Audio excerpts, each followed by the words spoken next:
Hi, everyone. This is Jackie Cooper, and I am doing the keynote recording today with a very special guest for our global summit. We have the honor today of being in the presence of the president of the Free Republic of Liberland. And we are very excited to have him here because we are all about featuring sandboxes from around the world. At our last global summit, we had the interview with the premier of Bermuda. And today we are featuring another sandbox nation. And so we are going to be talking with him about what is going on in this community and why they are innovators within the blockchain space. And as our global summits are going to be featuring communities from around the world, we are very excited to have the president of the Free Republic of Liberland, Beat. How are you doing today? I'm doing great. Thank you very much, Jackie. It's a great pleasure to be with you. And I'm doing even better than usually because we just launched the first decentralized exchange on top of our blockchain, which means that all the assets inside of our ecosystems are fully interchangeable. So that also means that Liberland Merit has been actually introduced on exchanges as of today, which is pretty exciting because until now we only had Liberland dollar trading on Liberland exchanges, and now through Liberland dollar anybody can actually buy any other assets that is inside of Liberland. That is phenomenal. It's phenomenal. I mean, I first, before we get into the history of Liberland, for those that are watching our global summit, they are seeing the vision behind you with your flags and the symbols. Can you explain to us a little bit about what it means? Because this really is the vision of the community as well. So what are we looking at behind you? Well, in 2015, we actually started a regular country. The country is located 5 kilometers away from here, where I'm sitting at Arc Village. But I'm very excited because today there is 20 workers building something after the winter and after a lot of good stories with Croatians last autumn. Things are again turning into the construction direction, and a lot of things are happening these days. So I just received a very nice news from Liberland TV, very recent post that the first building is being erected tomorrow. So again, a lot of exciting things. And Liberland is a startup country. It was based on libertarian ideas in 2015 on a territory between Croatia and Serbia, on a heart-shaped territory, which is exactly 7 square kilometers big. So it means we are 3 times bigger than Monaco or 10 times bigger than Vatican. We're still the third smallest country in the world, but we've got the most powerful ideas, and I think also most coolest or most sexiest blockchain solution for the governance of the country in one package. I think an unbeatable combination of things. So I see behind you the tree and the bird and the sun. What are those represent? The tree is there for prosperity. It's the rowan tree. The bird is there for the liberty that Liberland is bringing. The water is the Danube River, which is the biggest river in Europe, which one of the biggest rivers in Europe, which is floating on the side of our territory. And we have also very beautiful sandy island with the 1 kilometer long sandy beach on this Danube River. So that's another thing. And then we've got yellow and black, and they signify, yellow signifies the free markets, and black signifies limited or almost non-existent government. So today we're going to be talking about the vision. And can you detail, Liberland's vision for creating a digital economy, especially the use for, cryptocurrencies and blockchain technology, since we're all about sandboxes? How, what's your vision for the future of the community? Well, we're almost in the space of fulfilling that vision fully, which is kind of exciting. And then we were just let it grow. Our vision was to build the most modern nation state on the planet, removing the necessity to have maybe 80-90% of bureaucrats that there in normal country, In our land register, nobody needs to sign anything. There needs to be no human element. The same thing with our car register. Our court system doesn't need any clerks. Everything is basically done automatically. Just the judges are humans, and all the transactions are on blockchain. All the important information are on our blockchain. Our voting doesn't need to be checked by anybody because it's all on blockchain again, completely transparent system based on the public and private key infrastructure. Nobody needs to audit our accounting because everything is completely transparent and online as we are doing it. So there are all these cool innovations where Liberland really wants to be very limited government, only taking care of security, justice, and diplomacy, and leaving the rest to private sector. Even these three things, we are able to innovate so much that we can almost remove the human element out of it, making it the most hyper efficient nation state on the planet. And we already have a couple countries that are interested in what we're building. I actually just came from Argentina, where I believe Javier Milei, who is our long-term supporter, will see the benefits of having such a platform for Argentina itself at some point. And we are literally kind of a testing ground before it can be implemented to bigger countries. And the cool thing on top of everything that we're building is that we only have voluntary tax system, and these taxes, when you pay them, you are actually becoming the shareholder of the country. So we fixed that, I would say, biggest stain on the governance of nation state, that people were paying taxes. They were paying very high taxes and nobody even told them thank you. And instead of telling people thank you, and we also tell them thank you, but on top of telling them thank you, we actually make them shareholders of the very country they are living in. And I think that's the healthy relationship between the state and its citizens. Today, we also started a school. So when they're coming with bigger families and with the kids, they can put the kids to first liberal and primary school, which is kind of exciting. And we have a really good services for people. There is very good internet. We actually have more than 20 diaspora villages all around the world. You can check them on our website. So you don't have to live in Liberland in order to enjoy being part of the community. And in Croatia, there is more of a logistic base, but it's exciting because like 18 new people arrived today to the Liber base, which is only 5 kilometers away from Liberland, but on the Croatian side of the river. And from there, we settle Liberland, we make the excursions. And from there, we are preparing the physical boots on the ground. And in Liberland itself, there is quite a lot of partnerships.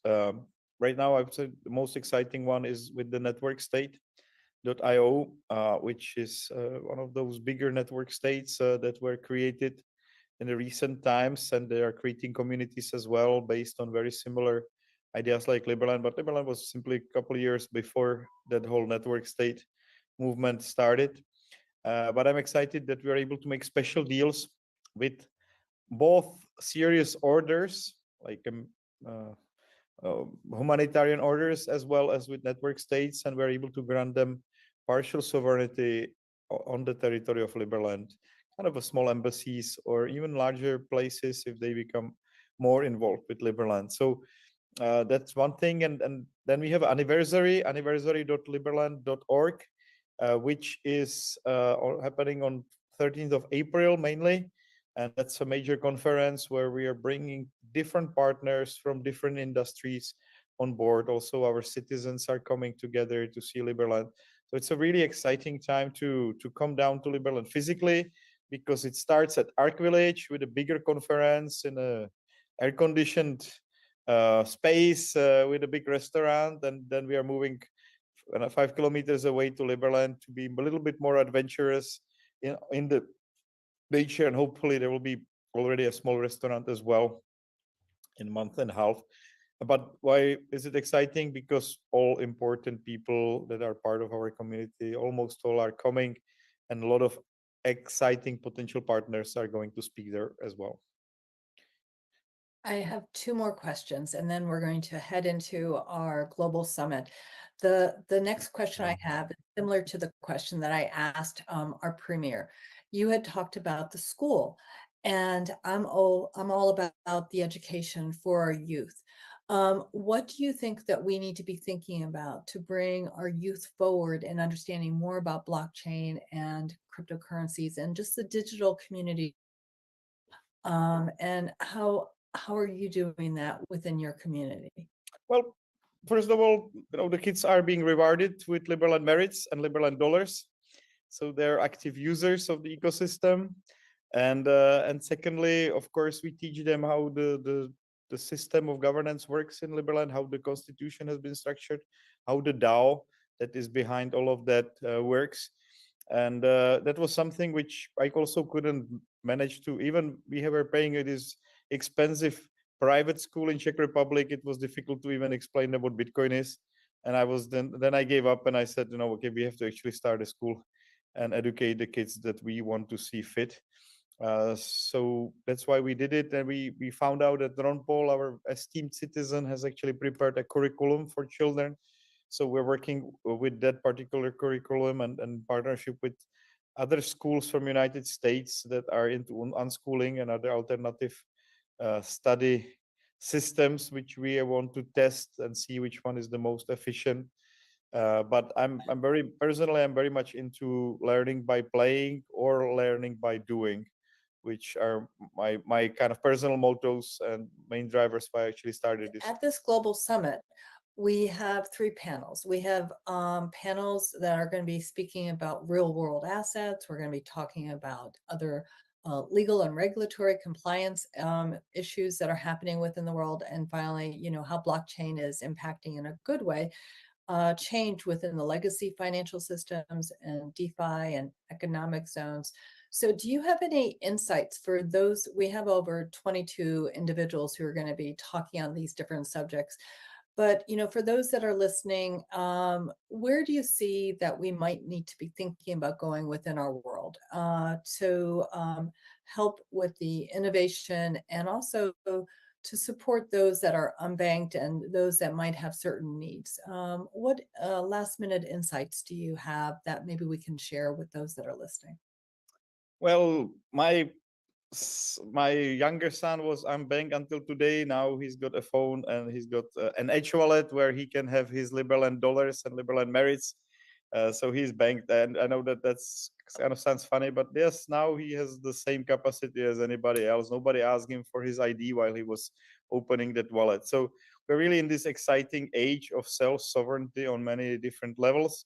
And I really believe this kind of new age where you really kind of don't need nation states for some things is a great opportunity to start a nation state of people that understand it and make a very influential and very powerful diplomatic lobbying group, which we are into with Liberland. So I would like to again invite you either to come very fast for the end of the winter, because we have 1 week citizenship program. So if you help for 1 week before the end of March, you get the citizenship. I understand actually we'll have to cut this out because this event is happening after end of March. But on the other hand, I would love to have you on 13th of April, which I think is a great opportunity again to meet the people from our community. And then we almost every weekend have some cultural or sports event happening. So there'll be two major festivals. We have uh, a major conference in September called Anarchopulco that we are organizing now. So we will have a marathon in Liberland and kayak competition and MMA tournament. So every single weekend that you can potentially come, it will be a lot of fun, and you shouldn't miss the country creation in the process. I agree. I agree. We look forward to that. And for those that are listening to our keynote, definitely, I would say explore the website and to actually take advantage of all this. I want to thank you for being our keynote, and I'm going to turn this over now to my co-founder and some of the others that are going to be leading the way with myself during the summit. So let's now turn to the first panel, and thank you so much for being on. I look forward to speaking with you soon. Thank you so much. All Thank right, you very much. guys, go right ahead. Thank you. Thank you very much. It was a great pleasure and an honor to speak at your platform. And again, I hope to have you as a citizen or e-resident soon. Looking forward. Panel one, let's go on to you. Bye. Hi, everyone. This is Jackie Cooper, the CEO of the Blockchain Legal Institute, and we want to welcome you to our second Blockchain Legal Summit, which will always be happening in March. I would like to welcome my co-founder, Matt Rogers. How are you doing today, Matt? A place like Liberland exists. I want to go. Let's get citizenship. Let's let's raise families there where the children can interact with a sovereign currency, and be individuals that are empowered, where they're autonomous. Amazing things that we heard there. I've been aware of Liberland for a while, and definitely a good refresher, and great to see that a community like that is actually making it happen. So. And then tell us a little bit about the panel. Let's get into it. We got people waiting. So let's talk about the panel and introduce everybody. We do. We have three panels today. The first panel will be talking about real world assets. The second panel is going to be talking about blockchain law and some of the compliance issues that we're all hearing about in the news. And then the third panel will also be about DeFi finance and how blockchain is influencing our current markets. So we have individuals who are speaking from Kenya to South America to Sweden, all over the world. So we definitely have an exciting group of experts who are going to be speaking.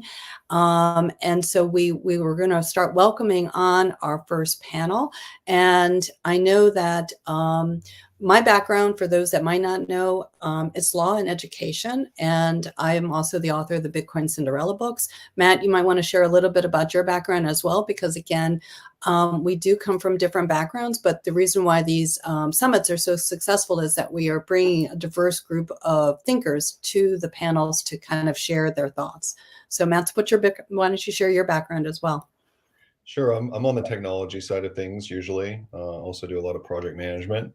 I'm a co-founder of Blockchain Legal Institute with Jackie, which is one of my favorite hustles to run. Building decentralized applications, definitely wanting to stay on the cutting edge of technology. Just like everyone in the startup world, we want to make the world a better place, and that's often cliched, but we're here chipping away at it. And I want to mention one thing just to get it out of the way before we get started. Nothing that you hear on the show is legal advice. Nothing that you hear on the show is financial advice. We have some wonderful, lawyers in the network, including financial partners like Sarson Funds, that if you have questions about financial advice or, questions about legal things that you're dealing with, we'll point you in the right direction. But this is definitely for education purposes. Very much so. Thank you for sharing those disclaimers. We definitely have to put those in as always. So with our first panel, we will have our moderator be Dr. Chris Smithmeyer, and he is actually the vice president of international affairs for Brave Online Conflict Management. He's also the co-founder of the Black Wallet Limited. I know he's going to share a little bit more about his background. We also have a variety of speakers, from Alejandro Maggiano, who is the founder of the International Law Tech Consortium, and he's also heavily involved with the Government Blockchain Association, both in South America as well as other countries. We also have Enrique Aznar, who's the co-founder of the Real Fund, which is involved with asset tokenization. And again, each of our speakers will be sharing a little bit more about their background as well. We have Scott Page, who is both a well-known musician, but also a technologist and an entrepreneur.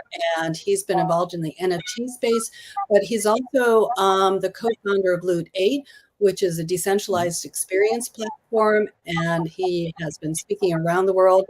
We also have Deal Blackier, who's the Muse Frame Art CEO and founder of an international online museum galleries and art involved with Art Basel and the Louvre and a lot of other digital assets. We also have Liwao Shahabyab, who's the founder and CEO of Pulsify Innovation Consultants.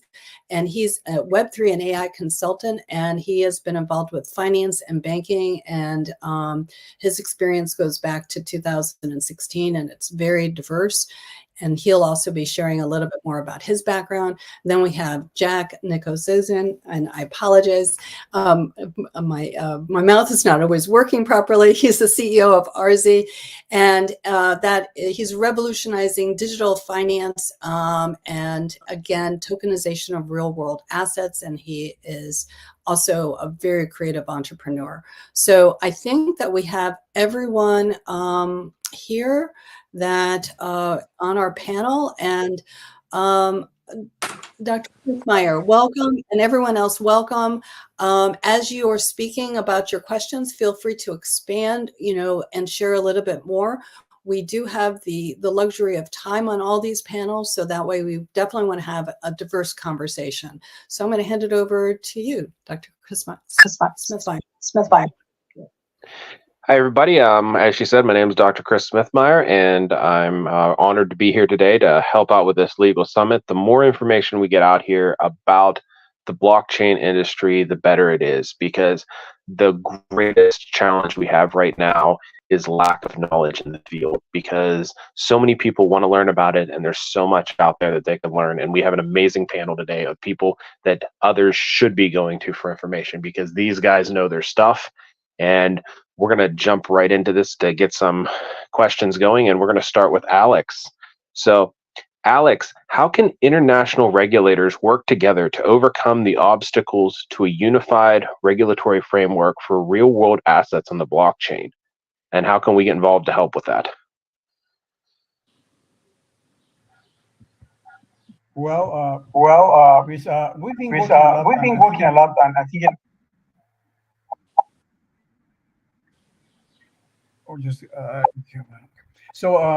what we started talking about in GBA, it was that there's a huge differences among all the countries, and maybe the most advanced are the ones from Europe, because they have MiCA and all that laws. So we said that we have to develop something new.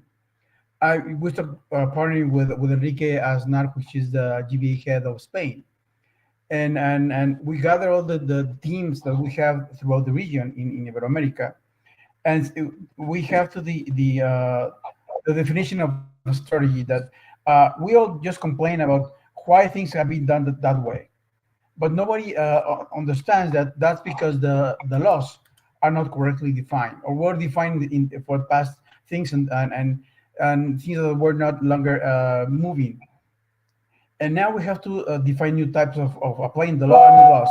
And the only ways that they can do that is that they need to understand how things are being working with the Web3.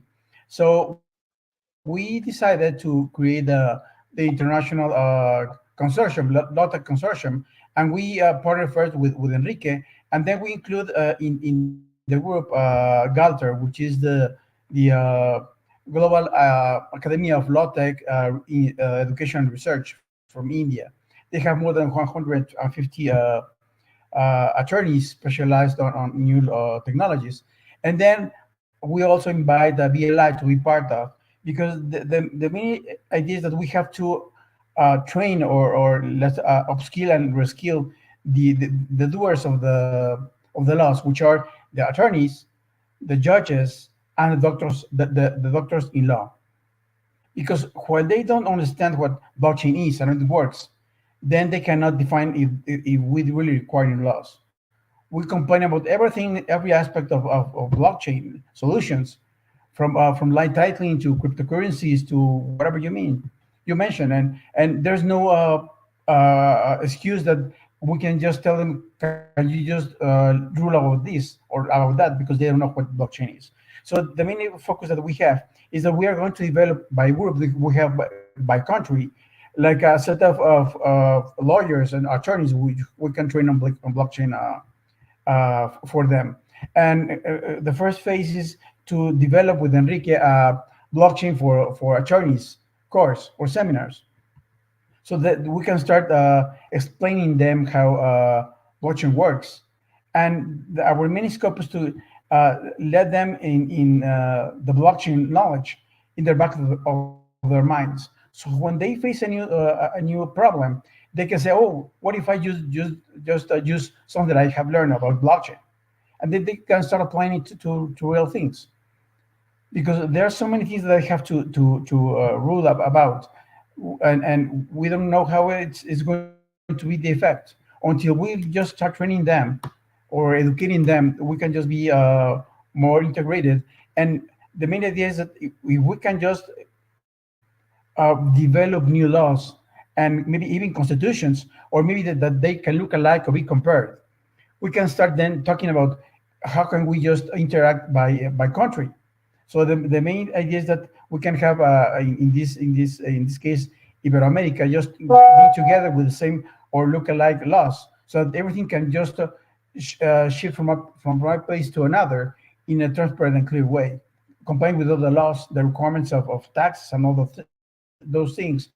That we are just, for example, there are countries like in Mexico, it's forbidden for you to acquire legally cryptocurrency, and if so, you have to accuse yourself and say to our IRS, the equivalent of IRS, I bought this, and this is the total amount of benefit that I have.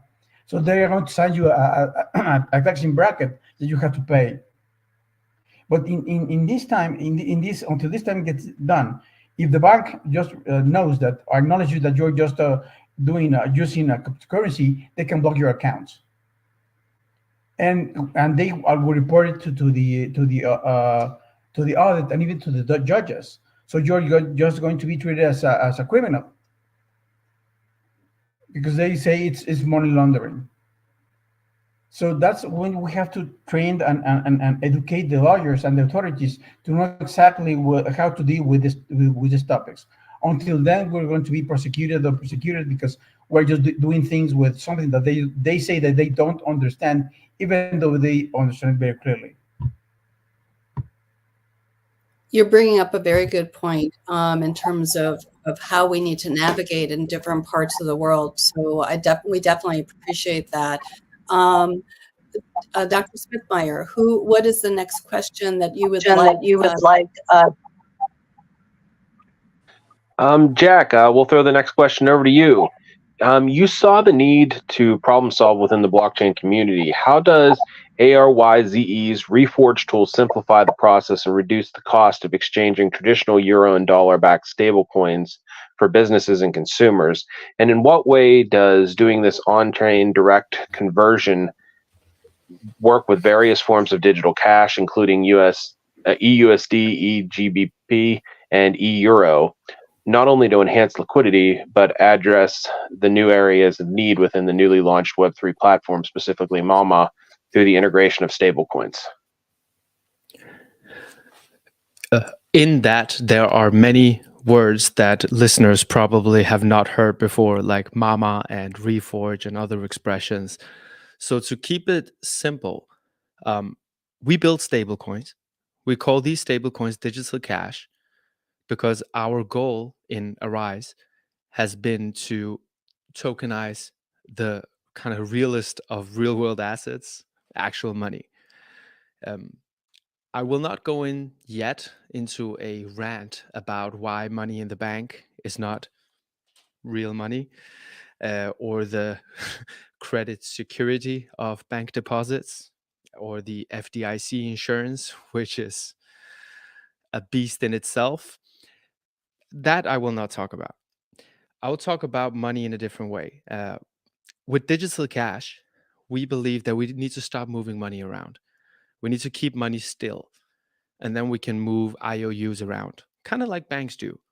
But let us move these IOUs around using smarter technology than just building another silo or another kind of online bank with our own servers. Let's build something upon a common denominator which different organizations and nations can trust, hence blockchain. So Arise, we have an e-euro, an e-dollar, and an e-pound. all of our stable coins are backed on an asset-backed model where assets are only short-term government bonds. I do like the idea of having different types of assets behind stablecoins, but right now the mission is to digitize cash, and for better or for worse, Caesar's face is on the coin. So with that, we have decided to digitize the biggest currencies, but we have built an engine which can tokenize any form of fiat currency. We could have a Filipino pesos, an e-pesos, or an e-Mexican peso, or e-Danish krona. Technologically speaking, it would not take a lot for us to deploy such an asset. Reforge is the name of a function which is built into our stablecoins, which essentially makes Forex a function. Today, if a tether euro must be traded to a tether dollar or a circle euro to a circle dollar, you're still dependent on exchanges or liquidity pools. And often in other than dollar-backed stablecoins, liquidity is very slim, resulting in high slippage. And look, even if there were no slippage, you don't know who you're trading with. If one institution makes a swap, $1 million swap into euros on a DEX like Uniswap, you don't really know whose liquidity you're playing around with. It's not clean money, so to speak. And for a lot of institutions, doing, say, intra-bank settlements using these methods is kind of iffy because you're using money or liquidity which is not familiar to you. With Arise and with digital cash, you burn and mint, and then you burn and then you mint, and then you burn and then you mint. Essentially, you come in with eEuro, and using the APIs or using what we call Reforge, you can burn your asset, removing it entirely from circulation. And using the proof of burn and on-chain prices that we get from Chainlink, so you can trust the sources of the FX prices which you are quoted, that lets you convert between eEuro to eDollar, eDollar to ePound, ePound back to eEuro. So you are not bound by the liquidity restraints which other stablecoins often face. And an extension of that, I came into crypto via Bitcoin in 2013. I got some Bitcoins that were hacked from Mt. Gox. Lesson learned, I guess. And I had this mantra saying, look, enough with the smart money. Everybody wants to create smart money or smart this. Let's just make dumb money smart instead. I don't want to dictate if you want to use euro or Brazilian reais or Mexican peso. Boo-boo, you do you. But let's just make dumb money smart so that the people that actually interact with fiat can do it in a much more efficient way. We are not moving money around. We are keeping money still. And we're using blockchain technology to transfer ownership of this money that we keep still. And where do we keep it? We keep it with the only guys who can print more money, with the central banks. Because you cannot have a stable coin, which is just a bank deposit, not protected by anything. So Arise, we believe that it needs to be asset-backed in assets that are really short-term and has government guarantee. That is the essence of what we are trying to do. We're trying to tokenize the realest of real world assets, which is cash. That's kind of the mantra. And then eventually we will have e-gold, e-precious metals, e-this and e-that. If we can trade it in the back end and we can hedge the currency risk, we can issue it as a token on a blockchain. So you bring up a really good point. No, it's okay. You bring up a really good point that real world assets can be not just physical assets that we see and think about. It can be also from the aspect of currency as well. So I know that Dr. Smithmeyer, I'd like to see Scott answer the question because his platform is very different than what Jack was talking about. So I'd like to, if you could share the question for him, I'd like us to kind of see the contrast between the real world products and assets from that perspective. Okay, Scott, we're going to ask regarding Ludate's integration of real world assets into its ecosystem. Could you elaborate on the significance of this strategy for the platform and its users? And why is the inclusion of tangible assets considered a pivotal development in the context of digital marketplaces and asset management? Well, we believe we're pretty heavy decentralized maxis over at Loot8. We believe in the power to the people, because this is a moment in time that we believe that we can put the power of the currency, the power of goods and powers of things back in the hands of the people, and actually help people that don't have access to physical goods and create businesses and things around this. So yeah, we believe, first of all, most people don't understand what an NFT is, right? And so I just want to have a little quick conversation about that, because that's really important. It's not a JPEG. It's not this thing, right? It's actually the ability to, it's really more of a contract that you can tie to anything, which really unlocks the value. We can now unlock value in things that we've never had before. You can put a QR code on something and boom, now I can have value. I can buy into that, things that we've never had access to before. So our whole model is basically really thinking about how do we change the value of ownership, the experience, because now we can shift the ownership to other people. So I can have something and I can hand them the rights. Because if you think about the blockchain, you think about with smart contracts, it's the rights, rules, the permissions, the roles, all of those things built into that contract that allows you to basically share that with somebody else. I can hand the rights over to you. You can build on top of it. An example is right now, I've got a whole collection of stuff that I sent to the moon that I'm working on right now, where I have all these different artists that are actually building on top of my assets, right? I gave them the rights to do that. I maintain my royalties, my stuff in the background, and now they're building on top of it. They can win, because when you think of NFTs, it's not just like I said, a JPEG or something. Their experiences. You build stories on top of them. It's an incredible tool set to really put the power back in the hands of the people. It allows them to basically change ownership and allow everybody to have a different experience with these assets.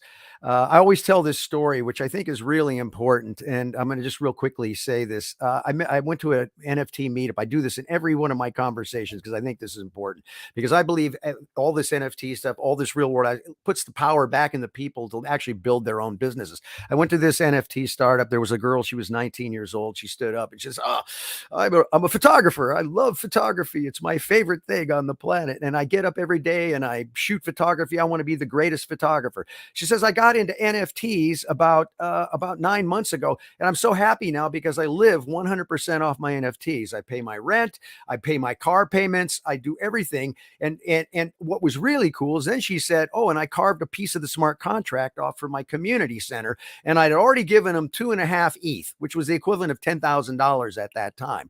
So you can see that the power, and this is somebody that's basically nobody knows, a 19-year-old girl. She was actually building her hive, because I believe if you want to survive in this new model, you want to survive, you got to build a hive. It's all about building those groups of people of like-minded. We're seeing that. It's not about the masses anymore. It's about these closed kind of networks where people can share and they can build on top of it. But the idea of tokenizing, virtually everything can be tokenized, and now we can unlock value everywhere. And so Loot8 is really a system thinking about decentralization, putting the power back. Think of it like it's got SocialFi capabilities, but it's also it allows you to it's like a Web3 content management system that you'll be able to embed into any Web2 infrastructure and stuff, and then have all the power of these types of things on top of it.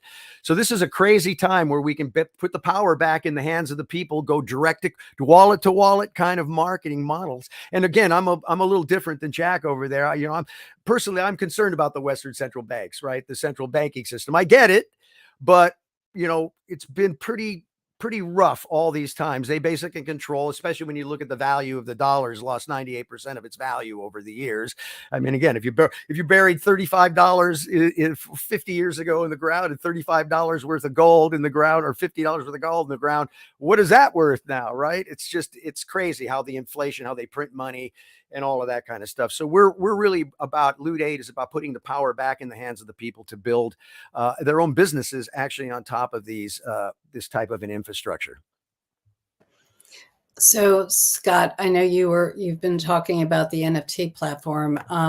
Dr. Smithmeyer, I'd like you to ask Enrique a question about Real Fund, only because of the fact that he's been involved with digital assets and real estate and a lot of other businesses within Spain. And it sort of ties in with what everyone has been talking about. So what is the question for Enrique? Enrique, what role does standardization play in the interoperability of blockchain systems for real-world assets, and how can we help make this more achievable?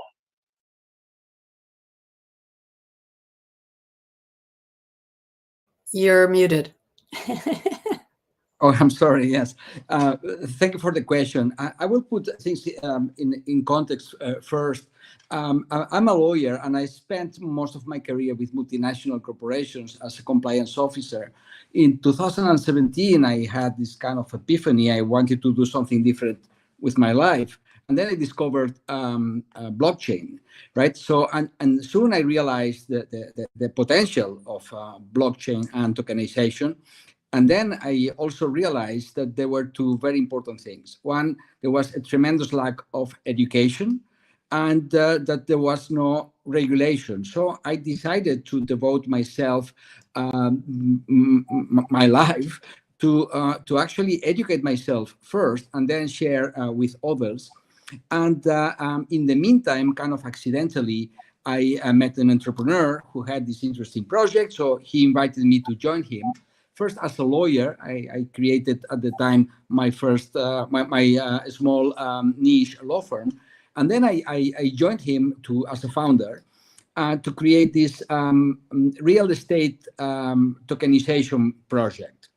And this is interesting because then it gave me the opportunity to actually try to influence regulation modestly, because we applied for the first cohort of the Spanish fintech sandbox, and we were admitted. We are one of the 5 projects that have been approved by the securities regulator. And actually, it gave us the opportunity to actually share our experience with the regulator, and we believe that we actually help them understand better what this tokenization thing is, and also what the sandbox should be. So now, after 5 cohorts, I know that things are more streamlined and there is a better understanding. In the meantime, as Alejandro said at the beginning, the European Union started to regulate on blockchain. So we have now different regulations on markets in crypto assets, and we also have a pilot regime that actually expects to migrate the stock exchanges into blockchain technology if this pilot is satisfactory. This is fascinating because this is giving tremendous opportunities to do new things. For example, until now, even if most of the companies, at least in Spain, but in some parts of Europe, talk about tokenization of real estate, you cannot really do that and offer guarantees to the buyer of the token, because in many countries in the European Union, we operate a public registration system. So in order to offer guarantees to the buyer, you need to register the property. If you tokenize a property and fractionalize it, those who buy the fractions don't really have any legitimate rights unless they register the token, which actually you cannot do. Right? So you cannot today register a token in a public registry, right? We are trying with one of our projects, and we have already created an NFT that represents the entire property, but we cannot get it accessed to the property registry because the registrar is asking for a certificate that certifies that the blockchain in which it is created is immutable. And the question is, well, who can certify that? Who's the certifier that Ethereum is immutable, right? So it is very complex. So at the moment, we cannot really register the token of a property to offer the token holder, the token buyer, any legitimacy over the property. What do I mean by legitimacy? If I buy a token, or if you buy a token of a property that I'm selling you, but I sell the property to somebody else, and that person registers the property in the register, you have a token, but you have nothing. Right? You will need to find me and sue me, but you have no rights to the property whatsoever, right? So we see that lots of projects say, okay, buy tokenized properties. This is not possible. But the thing is, going back now to your question and the standards, things are changing, right? So now we have European regulations that allow us to tokenize things that we could not tokenize earlier. For example, we can now tokenize shares in companies, which is fascinating because, okay, even if you cannot tokenize the asset, you can tokenize the shares in the company that owns the asset. So then you can actually legitimately transfer shares, right, with all the protections. So if you buy a share of a company in which I have the asset, you have legitimate rights to the asset. So the whole thing changes, right? So it is really important that now we have this regulation. We kept saying in the past, the problem with blockchain is that there is no regulation, and this was only partially true, because even if we did not have that we have now specific regulation on blockchain, we had other regulations that applied to blockchain. For example, securities laws. Now we have specific regulations on securities. In the past, we didn't. So we saw things that were not right, and we continue to see things that are not right, that actually create kind of damage or risk to the market because things are not being right. So I think that legislation is very important for getting some common understanding or common ground on do things in a similar way. Here is where standardization really becomes very important.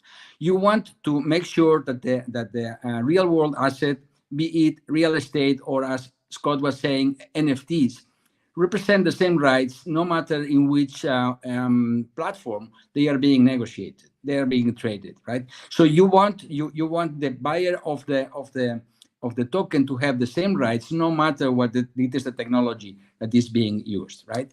And then yes, regulation helps, but there are other ways to achieve this, right? To achieve this interoperability between the different networks and make sure that, yes, what you have represented by a token, which is a digital representation of a real world asset, is actually the same no matter where you trade it.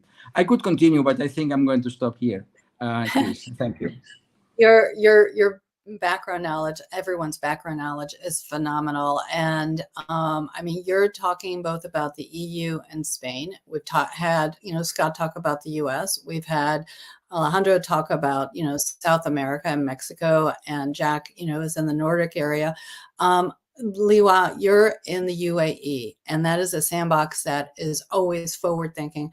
Dr. Smith-Meyer, what question do we have for Liwa? Because I think that we definitely need to.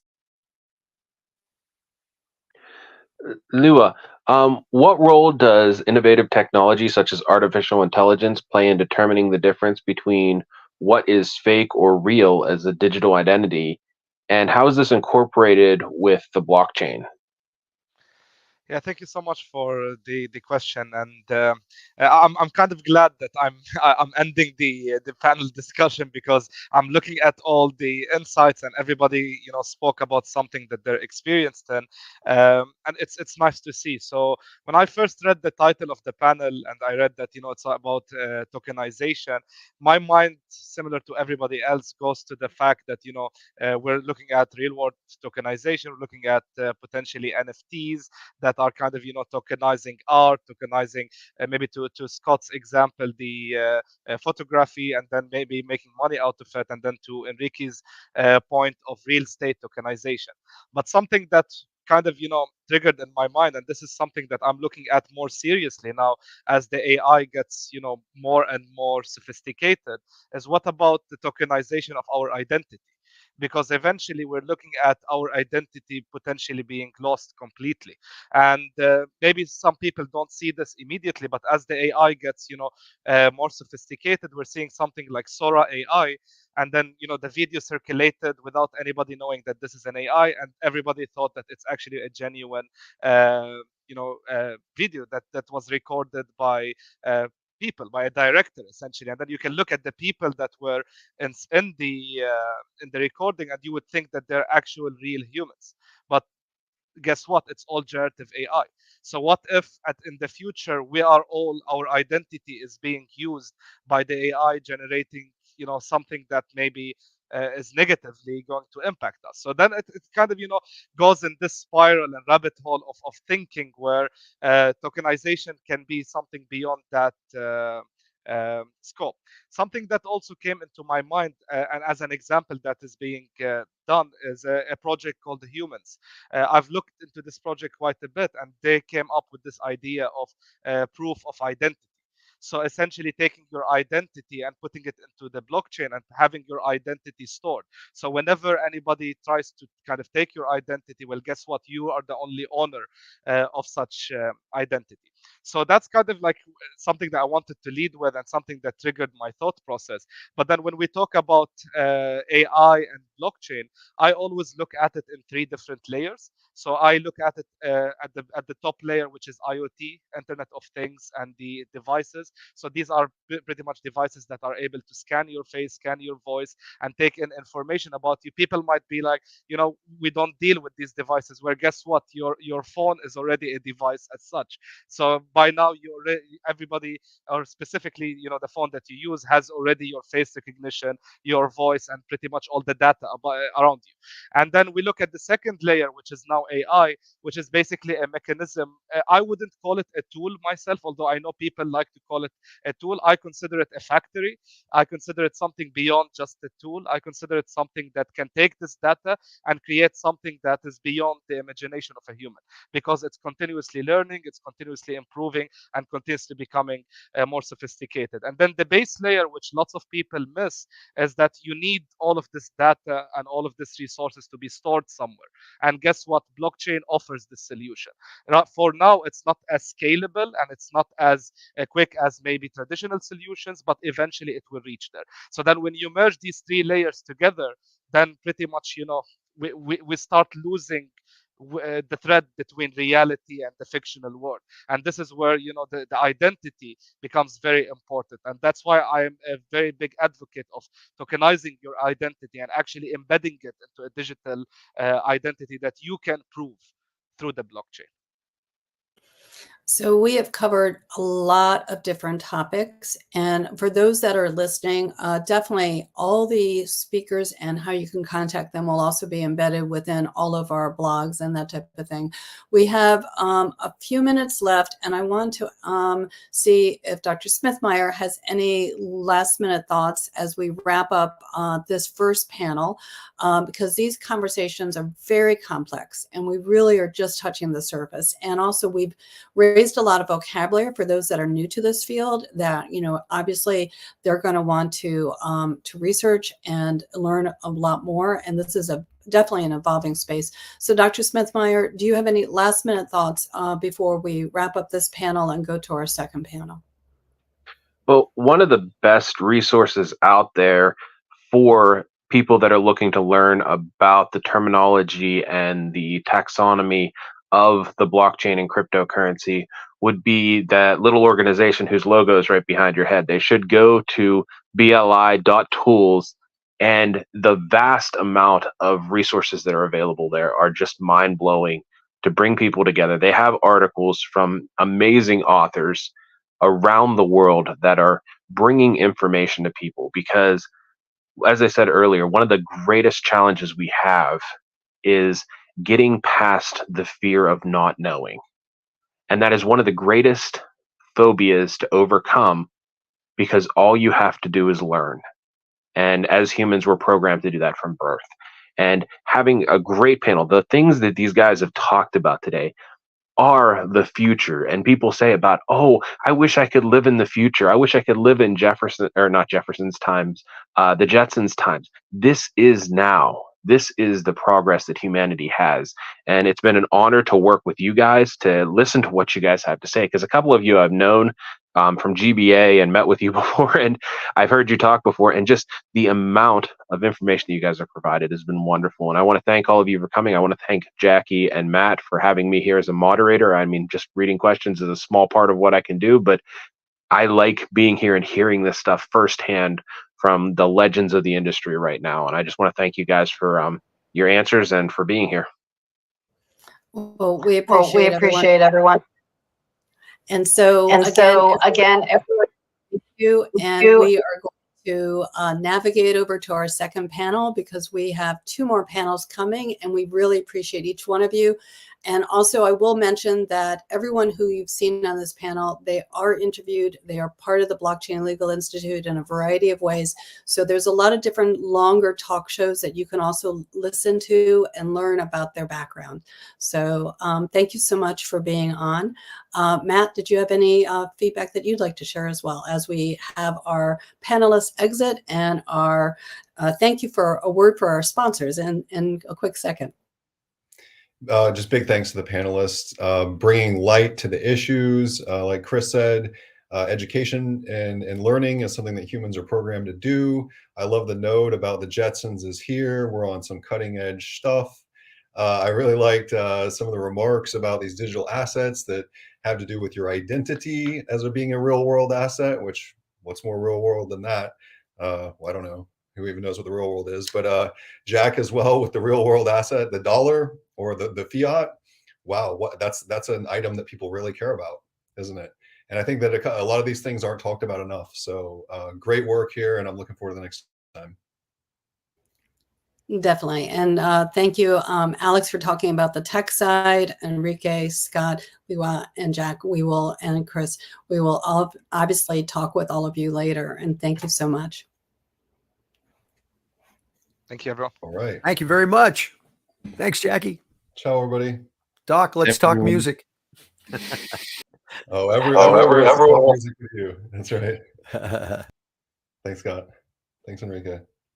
Okay, so hopefully we've got another amazing leader of the free world coming on board here real quick. Is Ivan coming up before the commercials or after? He should be coming up actually now. And we definitely want to say a thank you to all of our sponsors, and especially the American Crypto Academy for leading the way in the production of our summit, because without this great team behind the scenes, a lot of the navigation wouldn't happen. Ivan, thank you so much. We really appreciate you. This is the second time around, and we could not do this without you and the other team members behind the scenes. So thank you. Oh, my pleasure. Thank you. Good afternoon, everyone. And it's I'm thrilled to be able to be here and welcome you all to the 2024 Blockchain Legal Summit, brought to you by the Blockchain Legal Institute and excitingly produced by the American Crypto Academy.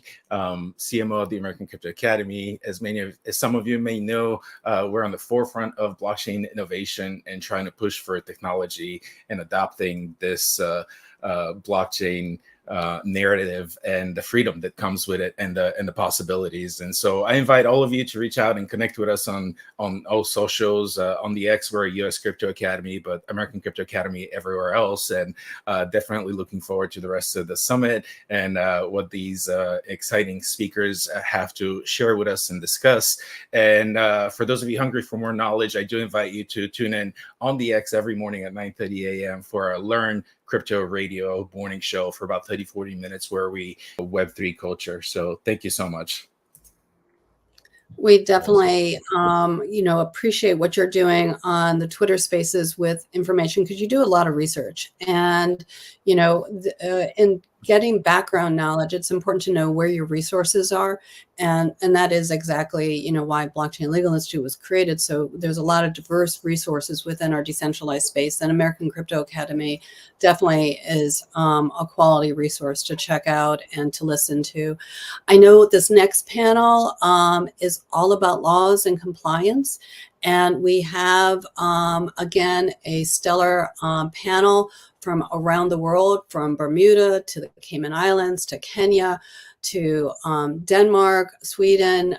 So I'm going to start to introduce our panelists as they pop in. We have Born Collier, who's a senior corporate counsel from Eastmont Law based in Bermuda. We have Tatiana Churgo, who's an attorney that has a very diverse background from Sweden. We have Robert, who is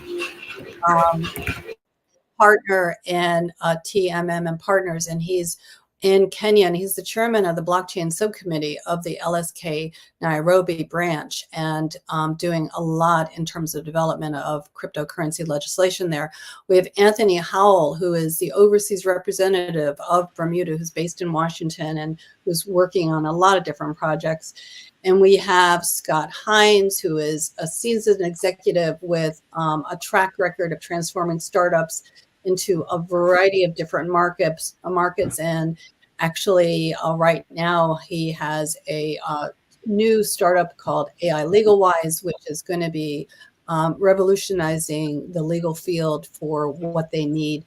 And then we have Fiona Brennan, who is with Marfire, who is the director of Dow Services in Cayman, and she has a variety of background too that I'm going to have her explain a little bit more about the DAOs and everything else she's doing in the Web3 space. And we have Dr.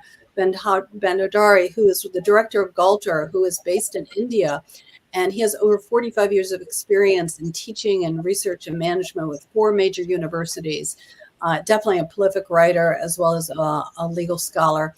And we, again, we have so many people here who have a variety of backgrounds. Born, you are the moderator, and we're going to have you start off by asking your first question. And we want to welcome everyone because, again, there is so much we're going to touch on, but this is, again, just the start of a whole conversation because we all know in this space it is evolving and it's very difficult to keep up with the changes. So, Born, welcome. And who would you like to ask the first question to? Thank you very much. Thank you, Jackie. Thank you, Matt. Good afternoon to everyone. Very pleased to be here. I'd like to start by with my first question to Robert. And in particular, we're very interested to hear about the perspective in Africa. Robert, you're a leader in the field in Kenya. You're involved in and you've seen developments in Kenya, but across the region. We're very interested to understand from you, what are the strategies that can be implemented to harmonize blockchain-related legal frameworks across the region? We're very interested to understand from you, So I think it would be, I hope you can hear me. So I think it would be prudent to give you a background of legal and regulatory developments in Kenya and across Africa in relation to virtual assets before I come to the strategies being implemented, right? Obviously, I'll start with my home country, Kenya. From around 2015 till 2021, the Central Bank of Kenya had taken a cautionary approach, whereby it was cautioning, banks and other financial institutions from dealing with companies and startups that are in the virtual asset space. So it was more of a wait and see approach and a prohibitory approach. But thanks due to the legal and regulatory developments across Kenya, across Africa and the globe, they've changed their tone. And by that, I mean Namibia, Botswana, Mauritius, South Africa, and Nigeria. They've all come up with various policies and laws trying to, mainstream virtual assets by, so in Mauritius, they have the virtual assets, the VITOS, the Virtual Assets and Initial Token Offering Act, which basically allows for, it provides for licensing, registration requirements for virtual assets service providers. So we are looking at people in custodial services. We are looking at exchanges as well as token issuers. Same in Namibia. Namibia have an act of parliament, which was enacted, I believe, in 2021. Botswana as well have an act of parliament that was enacted in 2022. From South Africa, it was more of the Financial Services Conduct Authority, which is the equivalent of the SEC. They're in charge of the capital markets. They released guidelines for crypto companies. And actually, as recent as last week, we just saw over 60 companies, crypto companies, are just approved and licensed to operate in South Africa. Nigeria, there's a lot going on in Nigeria, and the SEC for Nigeria did release guidelines on the same in terms of virtual asset service providers, but the implementation is quite I'd say it's not yet there, because as we speak, the CEO of Binance Africa has actually been unlawfully detained. He's a Kenyan citizen. Yeah, he was invited by the Nigerian Parliament to discuss the developments in terms of virtual assets. If for those who are not aware, the Nigerian currency, the e-naira, has been devaluing quite rapidly. So a lot of Nigerians have been using virtual assets to hedge against inflation. And I believe over $26 billion worth of transactions occurred in Binance. And it created, as you can imagine, a whole new dollar market. And this brought a lot of friction between the companies and between Binance and the Nigerian government, and we're trying to see if we can resolve that. So that's just an overview of the regulatory developments in Africa in relation to virtual assets.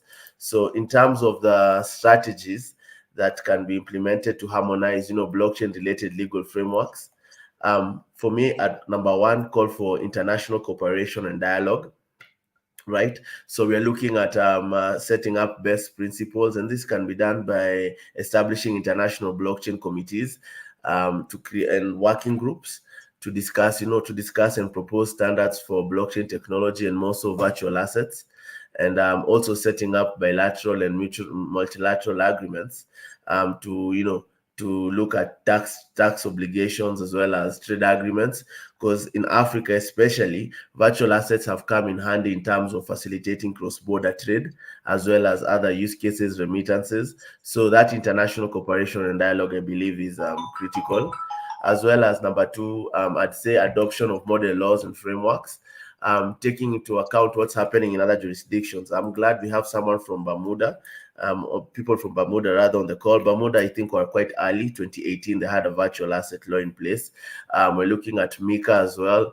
Switzerland has been a leading country in terms of setting up virtual asset service providers laws, as well as Cyprus, Singapore as well, Dubai with VARA. So basically looking at setting up the model laws and frameworks and best practices and guidelines, right, as well as code of ethics, considering the FTXs of this world and the unscrupulous people in the businesses that might want to scam and people who aren't quite familiar with the technology. Another would be a favorite of mine is regulatory sandboxes and innovation hubs. So establishment of regulatory sandboxes to allow for understanding of the technology, as well as if it's a global regulatory sandbox, to help identify common regulatory barriers, as well as promoting opportunities for harmonization in terms of implementation of the sandboxes, because in most jurisdictions, especially in emerging economies, you'd find that the sandboxes they haven't been fully digitized, they're paper-based. So that just ensuring that the regulatory sandboxes are up to international standards in terms of technology as well as implementation. Another thing is setting up innovation hubs. Like I said, the use cases for virtual assets in Africa especially, they're quite diverse. They're solving real world problems, right? So, be it cross-border trade, remittances. And so the innovation hubs can serve as critical institutions for promoting research and developments and facilitating knowledge exchange among various countries, right? And obviously another one is education and capacity building. I think someone from the previous panel mentioned the importance of having comprehensive education programs for both regulators, policymakers, to increase their understanding of virtual assets and how they work, as well as regular stakeholder engagement. So off the top of my head, that's what I can come up with. Thank you for that question. So Robert, you for those that are not familiar with the breadth of your knowledge and also everything that you explained, you covered a whole continent and more. So definitely appreciate the insight that you provided.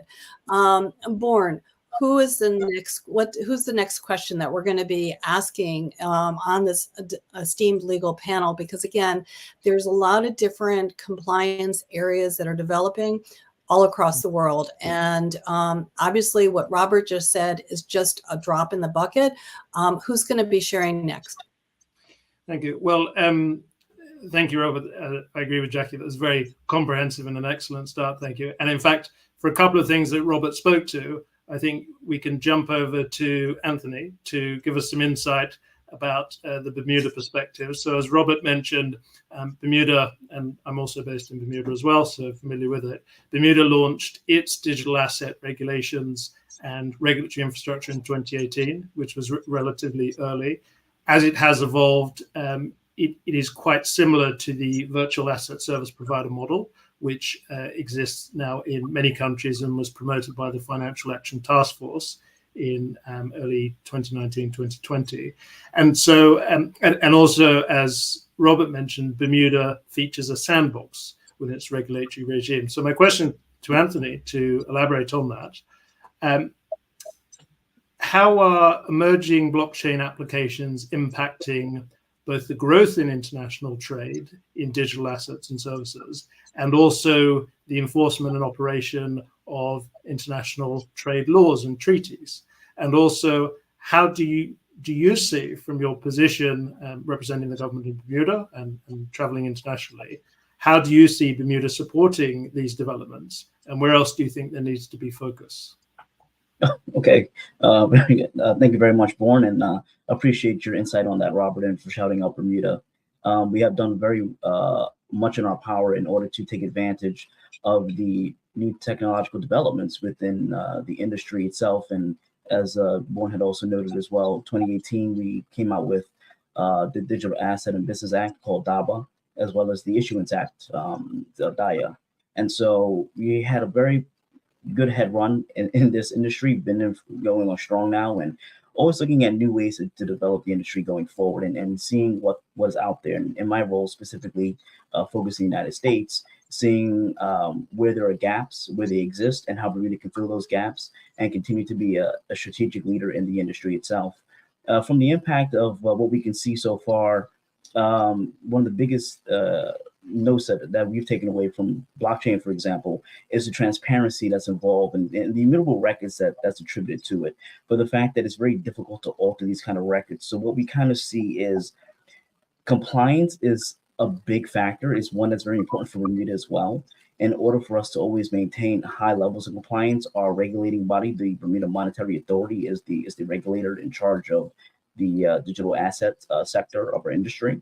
And so, you know, when we go about with the sandbox, or when companies have been interested in setting up in Bermuda or engaging with Bermuda through collaboration projects, one thing that is of note is the level of compliance. And so when we see how the industry itself interacts on this specific level, it really does heighten and show the validity of it in the simple fact that it is very transparent.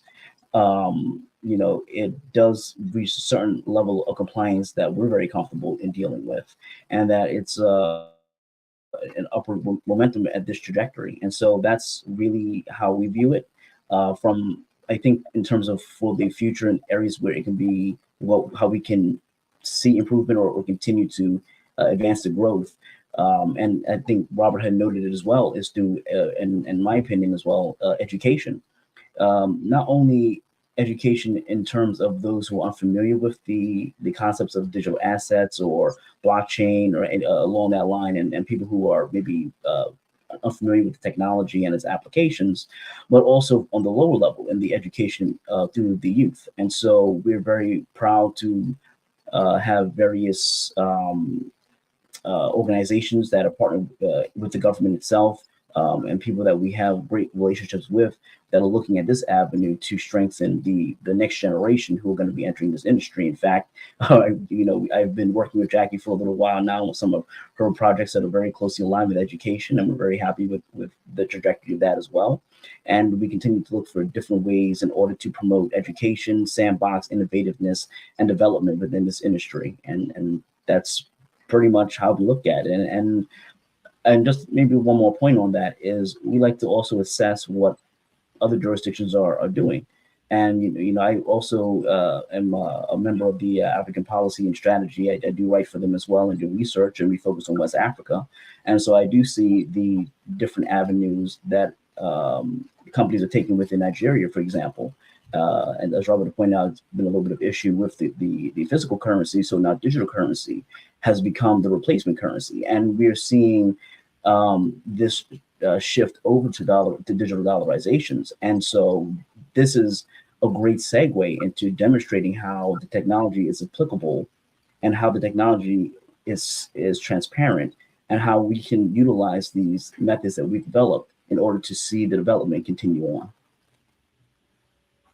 So, Anthony, I want to thank you for the little shout out there. And for those that don't know, there's another Bitcoin Cinderella book that is in the process. It's called The Bitcoin Cinderella and the Pink Sands Treasure of Bermuda, which will definitely feature the Bermuda sandbox and its culture and a whole nother adventure that I'm very excited to share with everyone.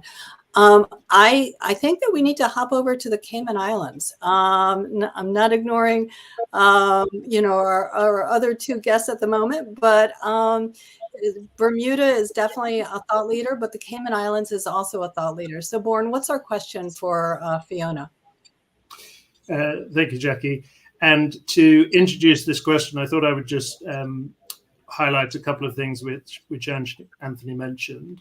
And to add to the comment in respect of Bermuda, my day-to-day job involves me working on the licensing of companies which apply for a digital asset business license. And as Anthony spoke to, issues around transparency and compliance are very important in all settings where digital asset and crypto asset businesses are licensed. And very interestingly, a big part of the picture in Bermuda is the regulator, the Bermuda Monetary Authority. And what you have is a good legislative regulatory framework and a good regulator in Bermuda. And that applies to other jurisdictions too. In respect to the Cayman Islands, it is a jurisdiction that has a similar financial services industry, but on blockchain, it also is a thought leader. And one area where it has shown thought leadership, and it's an area of current innovation and that shows these issues quite well, is around this new type of virtual corporate structure, which is called a decentralized autonomous organization, or DAO. The original DAO projects began, I actually read the first one was in 2014 by a US-based lawyer, but the first project which garnered attention and a lot of money and then some controversy was in 2016, which was a project in Europe. But since then, the sector has grown significantly. I saw on the weekend a digital dashboard reported that there are over 20,000 now DAOs which they track that have locked up over $40 billion worth of assets. So this is a massive growth area, but one in which regulators and being regulated is becoming quite important. Now, that's something which in the Cayman Islands, Bermuda doesn't have a DAO structure or licensing yet. We're very keen and working on that. But in the meantime, there are businesses in the Cayman Islands which have that structure. So I think we'd all, furthering on, Fiona, would like to ask you about the regulatory framework in the Cayman Islands, how it's adapting to accommodate the advancements in blockchain, including the emergence of DAOs or decentralized autonomous organizations. And from your experience, what have been the key legal innovations or proposals that have been introduced to support the growth and governance of these technologies? Great, thank you both. And Born, just with your introduction there, it really gives an idea into, the vast number of DAOs and the value that is locked up within these DAOs out there, I haven't heard those figures before, and it's really incredible. I think the Cayman Islands has been to the forefront of this industry, and particularly on the DAO side. We have a form of company that's called a foundation company, and that's often used by these structures where they want to have a legal entity in place that can do real life things like enter into contracts, open up bank accounts, and everything like that. The foundation company structure actually came in as a kind of corporate trust entity, but it has been adopted by this industry because it feeds into the ethos of this industry, as you can have a memberless company. So you can have this corporate entity in place that doesn't have members, that doesn't have shareholders, and provides a very flexible structure for DAOs to use where they want a corporate entity. What it does have is directors, and I'm a former lawyer and now I act as a director for a lot of these structures. And it also has two other roles, a supervisor and a registered office secretary. The way that these have been kind of evolved by the community is by allowing for token holders, or the DAOs, so people who hold these tokens from projects, to have sort of unique governance rights where they can vote on what will be done with those big treasuries that you mentioned earlier and what actions they want taken on that. That's typically done by putting in place a governance framework, which might be a set of bylaws, which might be a council charter. And it really is such a flexible structure that's changing over time, and that can be molded into whatever works for these projects. I think what makes Cayman quite an attractive jurisdiction is that a lot of the bigger protocols and projects have set up these structures. So there's, a publicly available framework that people can use. A lot of projects think that transparency is at the core of this industry. And with that, they're happy to publish these rules, to publish their documents, to be really transparent in how they're setting up. And that has also helped the industry to evolve, and it's helped other people who are putting in place these frameworks.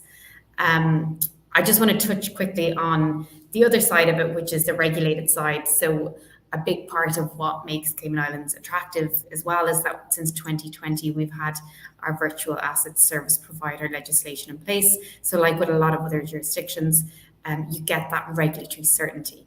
You know whether what you're doing falls within regulation or falls outside of regulation. And that gives people a real comfort, because there are plenty of jurisdictions that unfortunately don't offer that certainty right now. And because of that, we're attracting a lot of founders over here. We also have a really friendly regulator here in CIMA, the Cayman Islands Monetary Authority. They're keen to engage with this industry, and a real life example of how they're doing that is by opening up a consultation on our virtual asset service provider legislation to the public for consultation. So they've set up a GitHub where people can feedback into changes they're proposing. I'm part of the Blockchain Association here as well in the Cayman Islands, and we're really engaging with industry to get that real feedback. If you are a VASP, if you're a service provider in Cayman, here are some changes that are coming in. How will that affect your business? And the government here CIMA is looking for that feedback and looking to only make changes that will protect the consumers, protect the jurisdiction, but also will allow these companies to operate. So it's a big industry here in Cayman. It's ever growing, and it's just a really exciting one to be part of.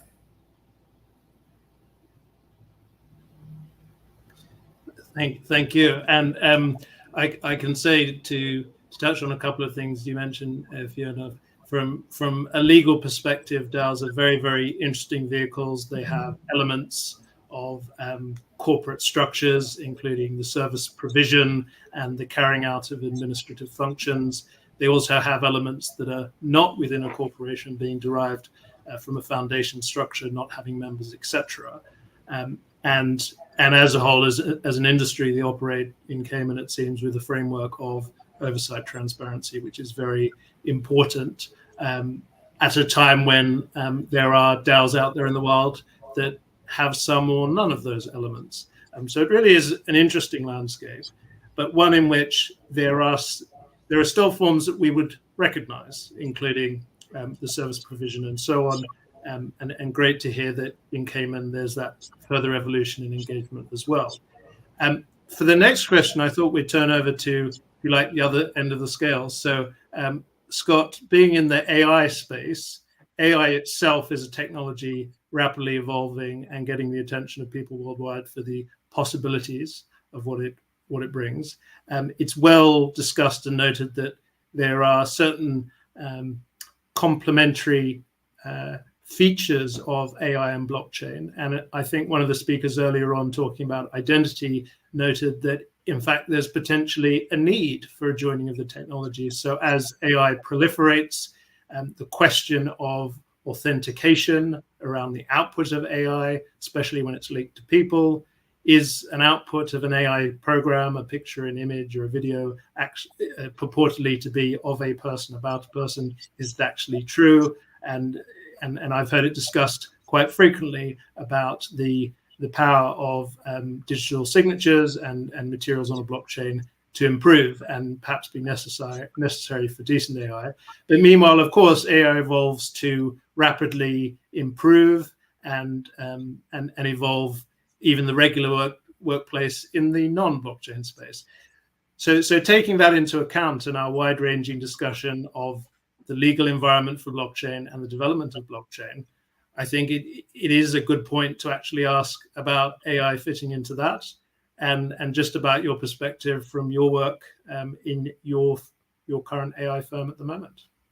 Sure, thank you very much. So one, I think that what you said was very accurate in terms of the blending together of and the need for AI and blockchain and the need for blockchain and AI.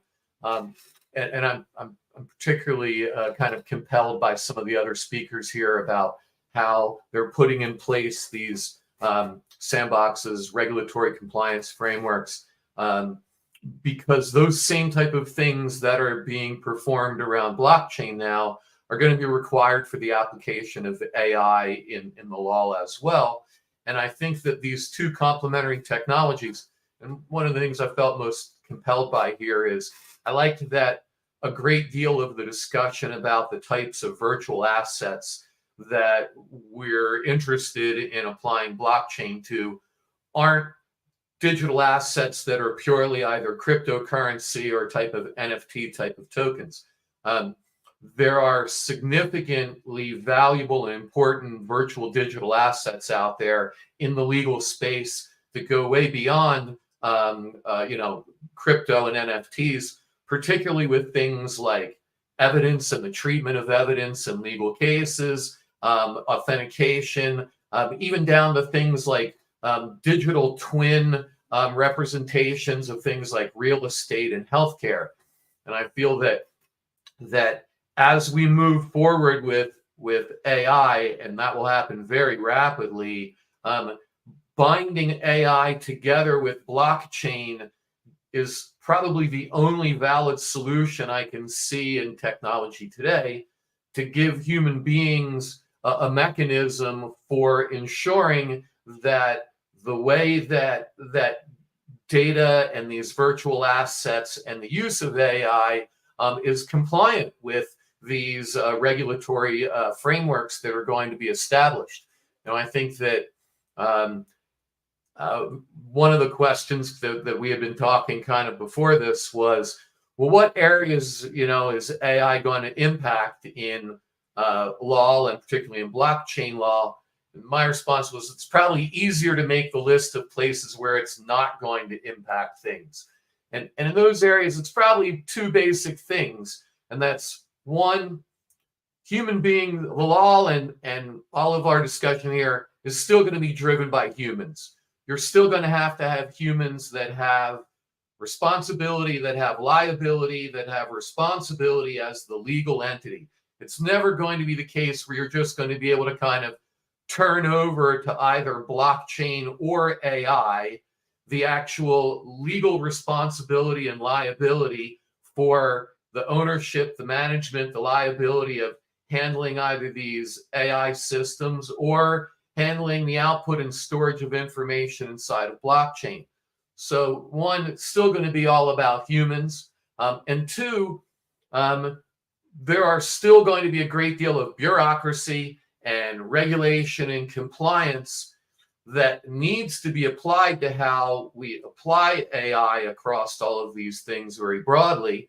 But all the other aspects of how we're going to manage and utilize AI and blockchains within the law, it's going to be applied 360 degrees across every area of these different environments.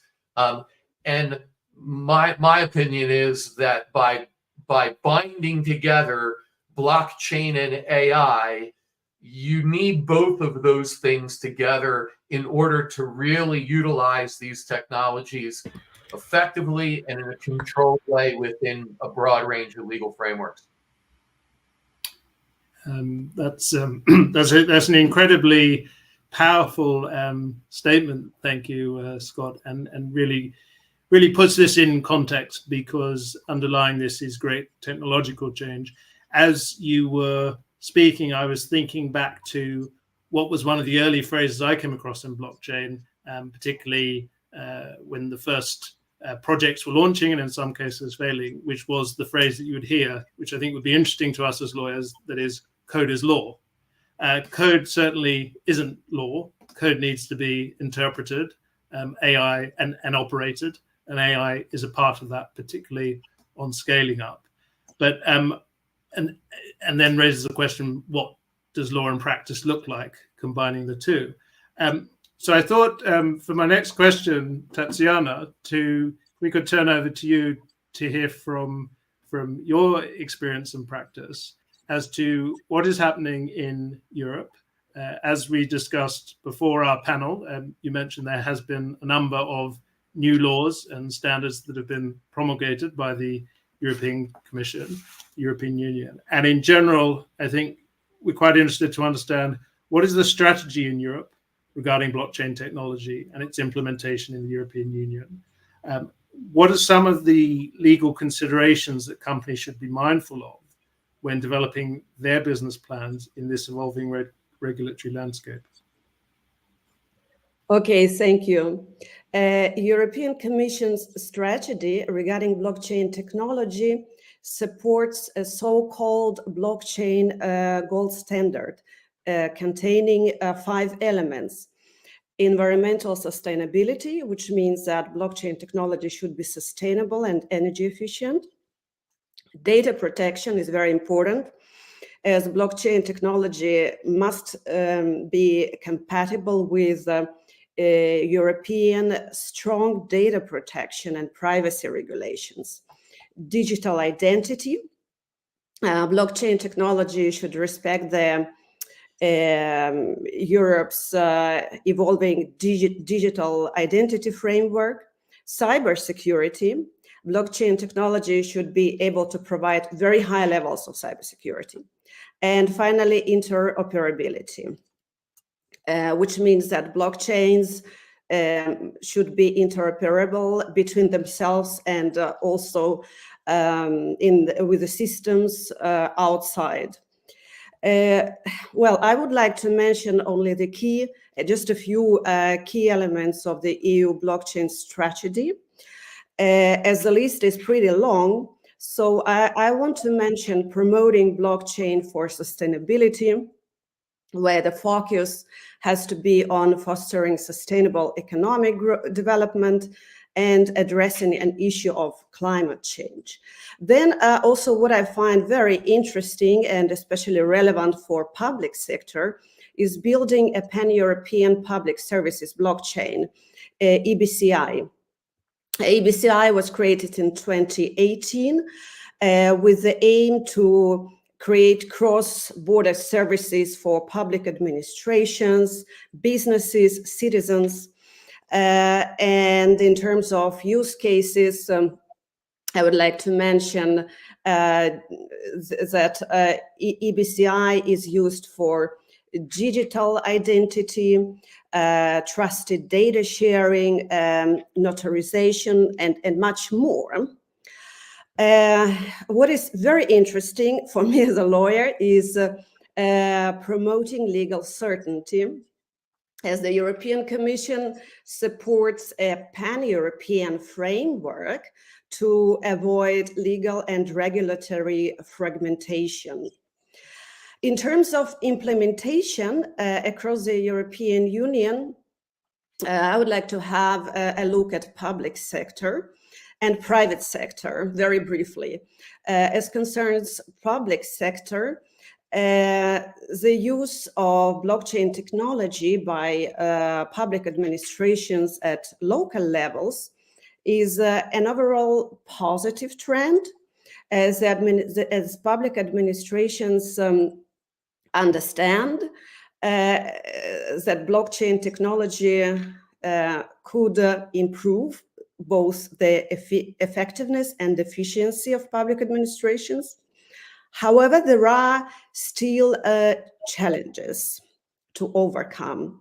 First of all, implementing a blockchain-based solution is a very complex project, as it involves a variety of legal challenges, organizational challenges, and even technical challenges.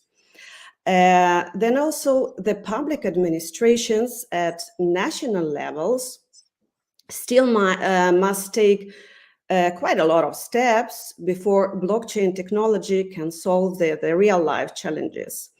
And here, of course, the launch of EBCI has a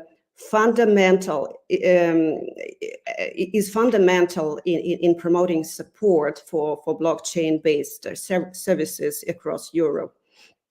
As concerns private sector, the European Commission launched the European Regulatory Sandbox for blockchain in February 2023. A sandbox is a control environment where companies can test their products and services while engaging with relevant regulators. Well, as concerns the key legal considerations that companies should be mindful of, well, first of all, the business plans that company develops, they should ensure tools supporting the execution of EU blockchain strategy. Also, they have to ensure compliance with EU legislation. And there is an interesting development within the EU as new legislation has been adopted. I just want to mention the most interesting ones, the most well-known, which is MiCA regulation, Markets and Crypto Assets Regulation, which entered into force in June 2023.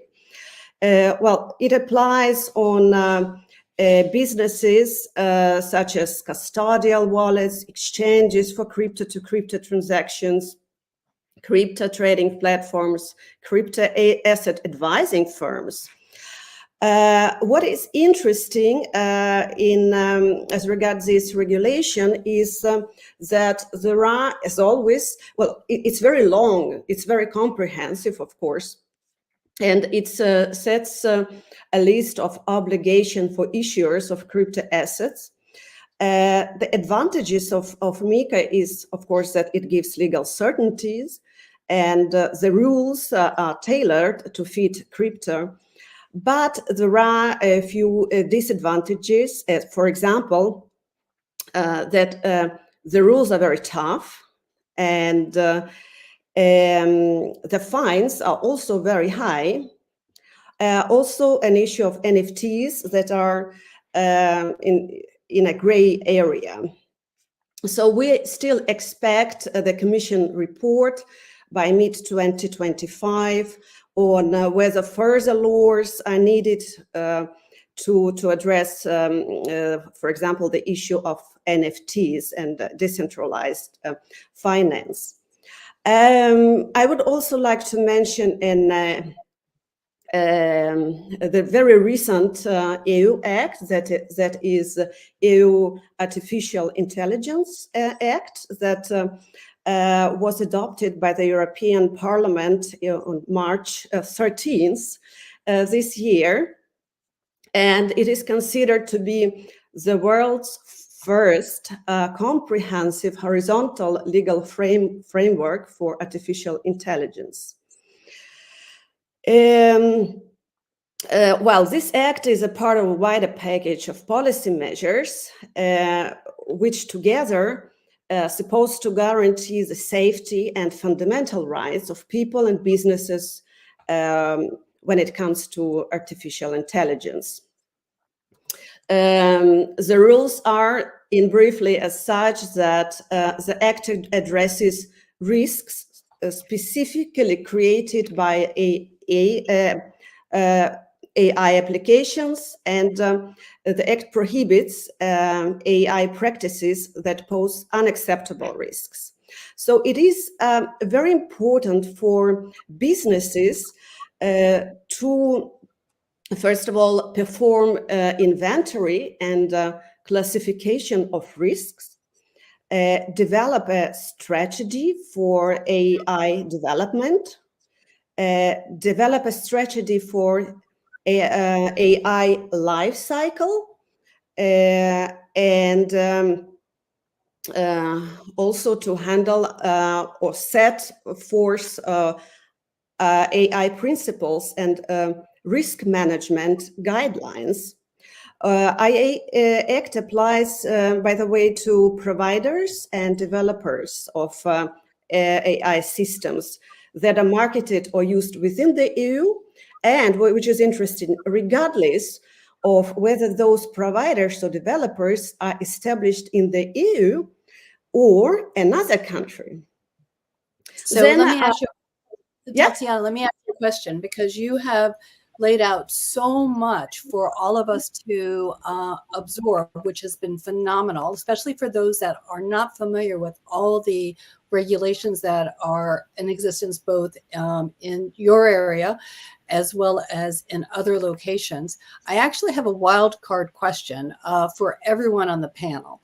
So I'm not quite sure, it's open to everyone, but as you know, my background's also law. And I'm very curious on, we have all these regulations that are happening, but we also have, and I know that was one of the reasons why LegalWise AI was created, to help with lawsuits and things that are, digesting the elements within depositions and things like that. What have you seen in each of your countries in terms of the number of legal cases that have been filed with respect to digital asset, either scams or compliance areas of breaches, from the Cayman to the Bermuda to Kenya to, all the various countries? Have we seen an increase in the number of lawsuits that have been filed? And how are we addressing that? Because again, we have these regulations, which is supposed to protect, but what happens on the opposite side of this? So I don't know, Fiona, in your island, Cayman, has there been an increase of lawsuits? And we'll have everyone kind of discuss this.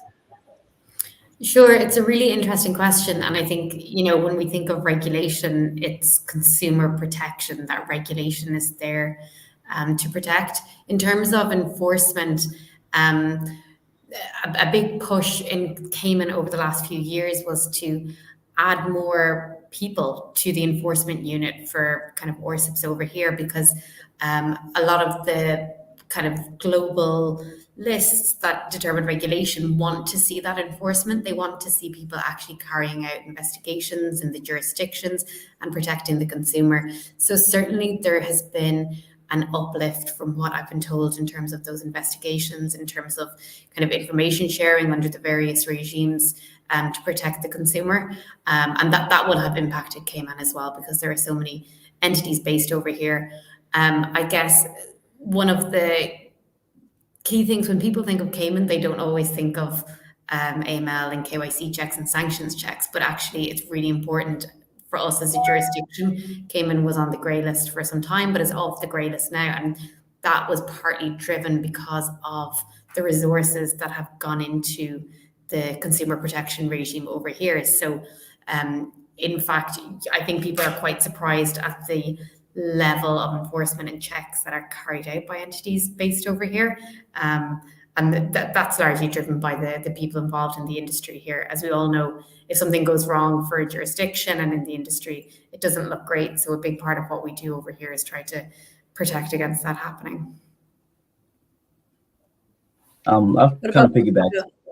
Yeah, I was gonna say, Jack, I'll kind of piggyback off that as well a bit. You know, because again, the BMA is very particular about these, you know, any type of activities that can harm the reputation of not only Bermuda itself, but the industry. I mean, you know, we've already seen contention with FTX and, you know, the banks, you know, failing their rich afterwards, and how that kind of did rattle, you know, blockchain and the security of it, you know. And so from that standpoint, Bermuda's always been very forward and very active. The BMA is a Quango, so it operates independently on its own. It does its due diligence, proper due diligence, and, you know, dot the I's, cross the T's to make sure that, you know, the industry is always safeguarded and Bermuda is safeguarded. Although I like to hear, I know you're moderating, Bourne, but you know, you have more visibility on the ground than I probably would in the legal aspect of it. So I'd love to hear your input if you've seen anything.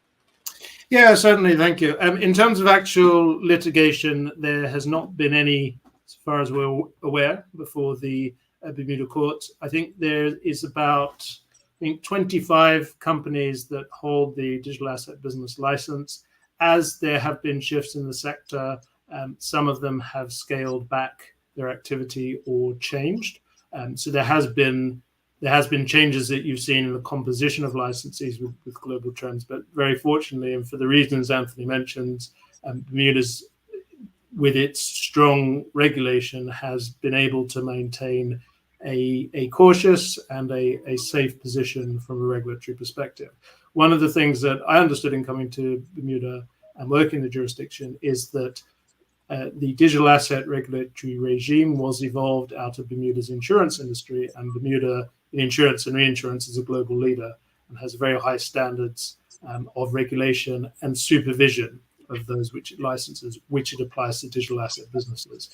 As a jurisdiction, Bermuda has so far what you might consider a relatively low footprint in terms of number of licensed businesses, but those who are here have maintained a high standard of compliance. And it goes without saying as well that Bermuda is a jurisdiction like Cayman that adopts the highest level of anti-money laundering standards and compliance. So against that background, there has not been, therefore, a large number of disputes contributing to case law in Bermuda, although I think all practitioners in Bermuda are keeping a track of the developments. Of course, with Bermuda being common law jurisdiction, a lot of the decisions elsewhere in many jurisdictions where digital asset and crypto asset companies are based is relevant to the jurisprudence in Bermuda, but there's not been any disputes as yet. Robert, what about in your area? What have you seen in terms of legal cases filed and challenges and decisions? You're muted.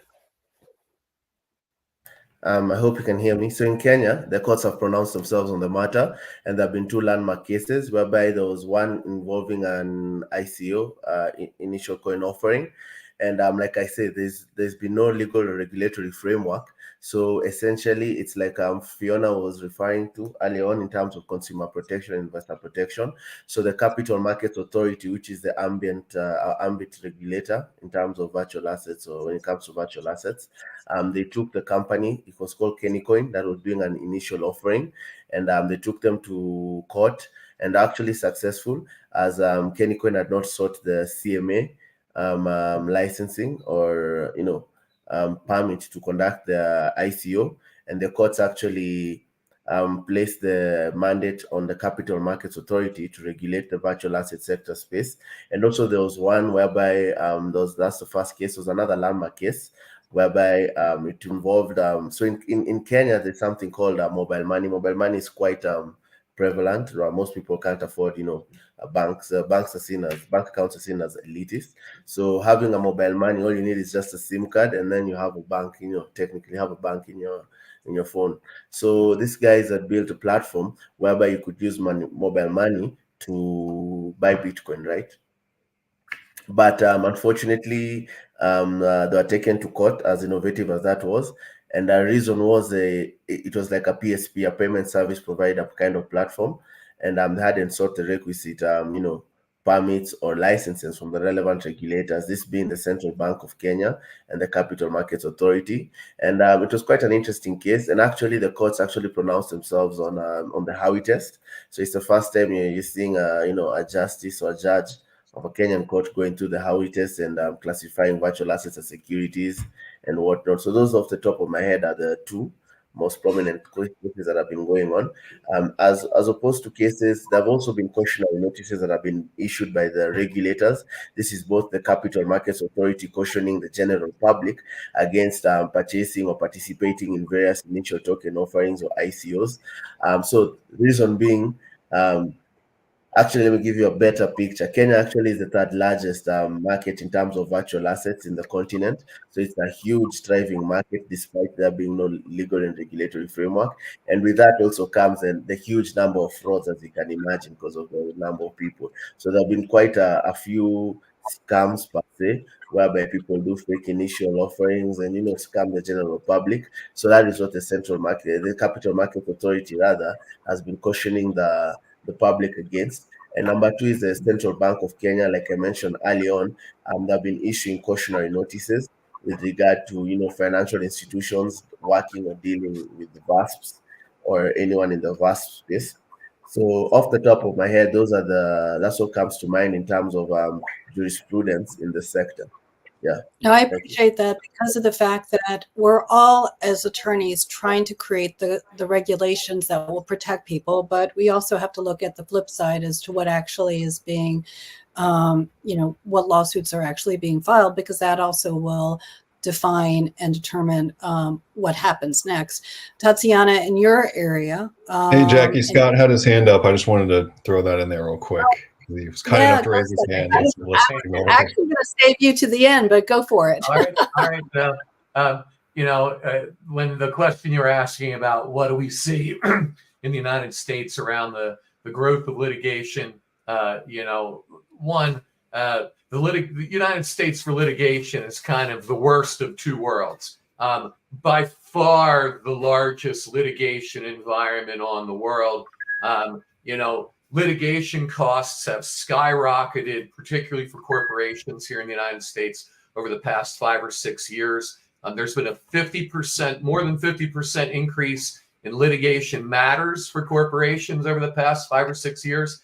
There's been a 70% increase in cost of litigation for corporations. Litigation costs now are approaching $30 billion per year in the US outside of awards and settlement.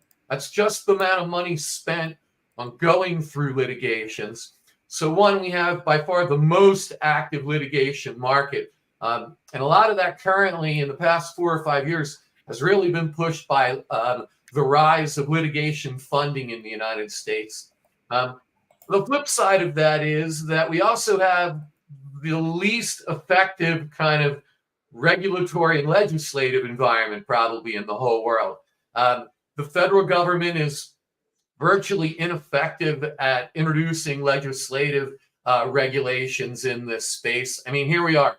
It's 2014. We still don't have a federal privacy law in the United States. All the rest of the civilized countries in the world have very well tested and enacted privacy laws. The United States federal government can't seem to figure out how to do that. And then you would get in this environment where the states kind of do their own thing, and each state comes up with this like patchwork quilt of laws. So I wanted to thank Tatiana and the Europeans for leading the way on this and for making their laws extraterritorial so that the Americans can't pretend that, well, it doesn't really apply to me. That's what the Europeans are doing. But what I see in terms of litigation for blockchain and digital assets, we're relying primarily on existing financial laws. It's laws that were kind of drafted and conceived of oftentimes 20 years ago when there was kind of the Sarbanes-Oxley type of laws that were put in place. So we're trying to take these laws that are decades old and apply them in today's modern digital asset environment. As well, it tends to focus on high-profile cases rather than the lots of other cases that are potential out there, because that's where the money is. You know, the money's all in funding these large, high-profile cases. And sadly, it ends up being driven by common law. We're developing kind of this common law history based on different cases that are being decided in different jurisdictions, different states. And so I figured I'd go before Tatiana because, you know, in a lot of ways, the United States is looking towards the Europeans many times for leadership and direction on this. I appreciate that opportunity to pontificate on this. Not a problem. Actually, you're leading us into the next panel, which we will be going there in just a few minutes. But Tatiana, you have 2 minutes to kind of just share what's going on in your neck of the woods, because our next panel is all about finance and banking and, you know, everything that we have been laying the groundwork in this panel and the previous one gets, you know, discussed in the next panel too. Tatiana, share what's going on court-wise in your area before we kind of navigate over to panel 3. Yeah, thank you. It's easy. I would say it's too early to talk about litigations regarding this area in the European Union, as the legislation is very new. The MiCA regulation, although it's been adapted already, it's not fully implemented. It will be fully implemented by the end of this year. And the same with the other legislation that is really, really new. And although the regulations are directly applicable in the member states, there are still measures that each member state has to take. For example, under MiCA regulation, to appoint some supervision authorities, like in Sweden, it's been adopted a law that handles specifically this issue, and Swedish financial supervision authorities will be appointed. So there are still steps to take. And of course, under these circumstances, we cannot talk about suit cases. Thank you. So I appreciate everyone on this panel. You have such a depth of knowledge. And again, as I've mentioned at the earlier panel, we'll definitely have everyone's contact information in the blog below. I want to thank every one of you who's on. Born, thank you for moderating. I know that while you are navigating over and our next panel is coming on, we are going to be sharing just a few seconds of maybe 1 to 2 minutes of thank you to our sponsors, because we definitely have a large group of behind the scenes sponsors that have supported us. But I want to thank everyone on this panel. And right Jackie, now. let me give a quick closing remark here too. So yeah, thanks to everybody on the panel. Yeah, thanks everyone on the panel. I just want to repeat a couple things I heard. So I like that Born opened this conversation talking about how code is not law, because it's true. It's just not. As much as not yet, I think is my point, right? So I think actually the code here will help. The code will help the law. I think something we heard from Liberland president earlier about how there's no clerks in their court system. However, the judges are humans. We may see that AI eventually carries weight in this world, and I think that the code will definitely help with reciprocity. To help with innovation within the law, but I like I like a lot of important stuff was shared in this panel. A lot of very cutting edge, sort of cutting edge, I guess, policy that's affecting people. I want to mention as well, just kind of how Robert started this conversation with the people of Nigeria and maybe to some extent Kenya, I'm not sure, but how they've as humans are seeking this new technology to alleviate some of the pressure that's coming from an existing and legacy financial system. And I think that that's really where all these laws are meant to be, not just necessarily for corporate enforcement or policy enforcement, but definitely hopefully a focus on empowering people with fair money and people to be sovereign. So great conversation. Looking forward to the next one.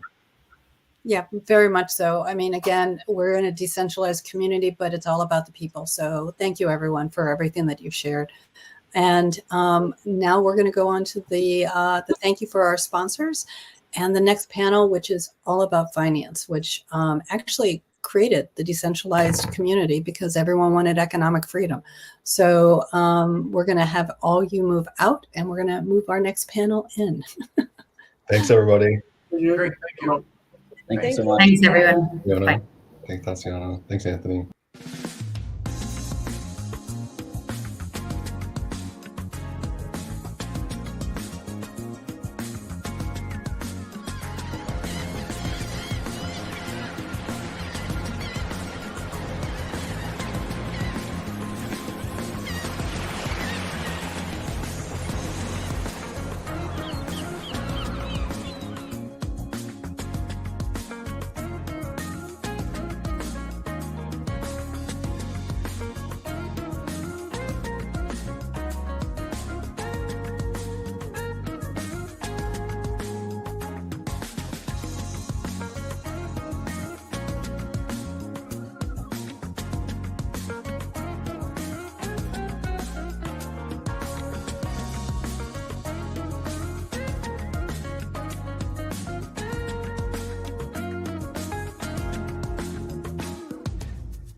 So we have a wonderful group of sponsors. We definitely cannot thank you enough for continuing to support the Blockchain Legal Institute Summits. Our next one will be in October for sure. But right now we're going to start introducing our panel 3, which is all about DeFi, blockchain, legacy, and all about the changes. And our moderator for today is Amber Welch. She's the co-founder and CEO of FinSuite Consulting, and she has over 2 decades being a CFO and COO experience. And I know that she's going to introduce herself in a little bit as well. When we also have Danielle Fall, who's part of Hash Directors out of the Cayman, and she's also the founder of the Women in Blockchain, which is always wonderful to see. And then we have Marcos Daly, who is the Chief Technology Officer and involved with Loot 8, and he actually has a tremendous background being in Web3 and traditional businesses. He is definitely a content creator and an executive extreme. And we have Saranga Alan Kakai, who is in Kenya, again, working with the laws within our the Kenya blockchain area. We also have Kristen Ragusan, who is the Senior Vice President of Investments and involved with the Bitcoin space and the author of a tremendous book that I'm going to have her share about the end of scarcity. And then we have Larry Cameron, who is the founder of Paradigm Intelligence, and he is heavily involved in working with preventing and the trafficking of children, as well as in cryptocurrency investigations. He has over 20 years of experience in that area. We also have Carlos Miguel Rivas Carrello from El Salvador and the Bitcoin Association, and he is involved with AML, fintech, blockchain, cryptocurrency, and a lot of other business-related areas in El Salvador, which will be very interesting to talk about that whole large sandbox. So we have a large panel here, and we are welcoming everyone. And we also have our professor, Awesome Bandari from India. And we are so excited to have you on. You are an expert in the legal field, and also from the perspective of what's going on in India. You know, the evolution of cryptocurrency in that space definitely is also something to take note. So Amber, welcome. You are the moderator today. We have a rich panel of individuals who are going to be talking about their experiences, and I'm going to let you kick it off. You're on mute. So sorry about that. Thank you, everybody, for joining us. I will repeat myself. Super excited for this group of guests. As Jackie mentioned, I'm Amber Welch. I will let everybody else introduce themselves. Just a quick, brief background about me. As mentioned, I've been in fintech for over 20 years. I double majored in comp sci and accounting finance, and have held 3 different C-suite positions across numerous companies, having worked with over 300 Web3 companies in the last 2 years. I'm now co-founder of FinSuite Inc., where we're not only servicing the Web3 industry, but we are also building an AI product. Danielle, do you want to give a quick intro beyond what was already given? Yeah, so my day job is basically being an independent director on crypto digital asset structures, sitting on a variety of mutual funds or hedge funds, foundation companies, which is a wrapper for the DAO here in the Cayman Islands, as well as just standalone exchanges or any other crypto type of entity. We really we deal as advisors for our clients, sitting as independent directors based in the Cayman Islands, bringing forth our specialized knowledge in digital assets, as well as finance and the requirements, the legal requirements here in Cayman Islands as well. Wonderful. Marcus, do you want to introduce yourself next? Sure, just real quick. About 30 years in technology, Web 1, Web 2, Web 3, patents in blockchain technology, quantum technology, AI. Good history on Wall Street, been CTO for a Fortune 500 company there multiple times, and also for small startups and mid-sized companies. So like Jackie said, all over the place, but all of it, you know, in industry, you know, trying to make things work, which gives me a unique perspective. So it's nice to meet everybody.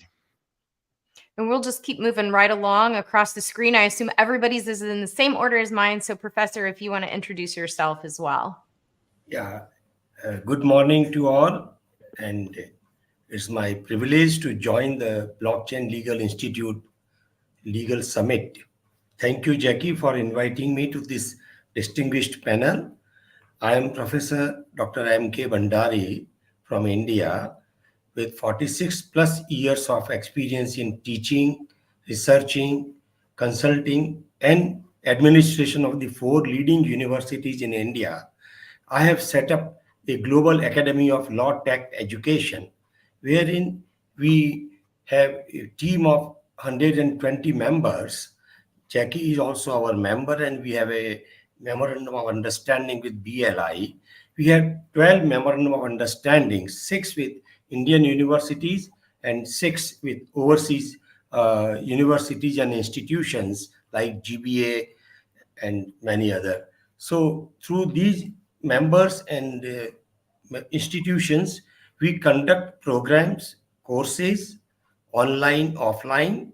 We conduct various events with the interplay of emerging technologies such as blockchain, metaverse, Web3, artificial intelligence, cybersecurity, data privacy, and their interplay with the law. Because ultimately we believe that every human activity has to be regulated through proper regulatory framework. And there need to be a strong policy framework for the safer use of the technology. So with that object in mind, we are conducting various programs, and we have close to 120 members from across the world, representing different discipline and domain. So it is my pleasure to be a part of this distinguished panel. That's all. Thank you. Thank you so much. Kristen, would you like to introduce yourself? Oh, thanks so much. Thank you, Jackie and Amber. It's so nice to be here with everybody. I've been in the finance world and in wealth management for over 30 years. So my background is Wall Street investment, all of that good stuff, and monetary reform. So I've been a student of monetary reform for about 15 years and ran into the Bitcoin white paper on the internet in 2009, and focusing right now on creating proper and legitimate self-issued credit, so that really freedom can be the anchor of society, and that all producers with real demand for their products will have access to supply, and that should be the core fabric of society. So that's where my core focus is. Wow. Let's keep rolling. Larry, you're next. Hey everyone, I'm Larry Cameron. I'm a founder of Paradigm Intelligence Limited. What we do is we train law enforcement, created some content for the Internet Crimes Against Children task forces. I'm a trainer for Interpol. Also last year I was a professor at a college in Ontario here. This year I'm writing a book. My background is mainly data center, cybersecurity. Currently we do quite a bit of open source intelligence, digital forensics, blockchain forensics. I also created an event called the Dark Webathon. You can kind of view that if you do hashtag Dark Webathon on LinkedIn, you'll see some cool graphs. We trace the funds for child abuse material. So that's one of our main focuses, is child protection. Carlos, do you want to do a quick intro of yourself as well? Yeah, thank you. Thank you to the organizers, Jackie, Matt, and happy to meet all the rest of the members of the panel. Well, I've been working since 2017 with FinTech in El Salvador in the Central America region. Advising previously, I worked in traditional M&A, corporate legal world. Okay, but then I kind of made this shift, and I've been working in the tech industry since then, advising mostly startups and technology companies. I had the opportunity to set up with other visionaries, if we can put it like that, the FinTech Association of El Salvador in 2018. That's how I find out about Bitcoin and blockchain, etc. I set up the first Bitcoin only company in El Salvador in 2020, where there was no regulation or something about it. Okay. Then this company and basically managed to won this project for El Salvador to develop the wallet and all the Bitcoin ecosystem of the country. I had the opportunity to lead that process from the legal point of view. Was a multi-million-dollar project. All this information is public. Okay, so was quite an experience. Then of course there was created this digital asset regulation in El Salvador, and it has been a crazy ride working with all these worldwide companies that are wanting to know more about the country. And basically the last relevant step was creating the Bitcoin Association in El Salvador, that they invite me to be as in the board and as a founding board member. So that's the things I'm involved at the moment. Well, and then we don't want to forget our last guest on the panel, Kakai, who hopefully I said your name correctly, but I always like to just verify that I didn't butcher anyone's name. If you would like to introduce yourself, and we will kick off with questions right after.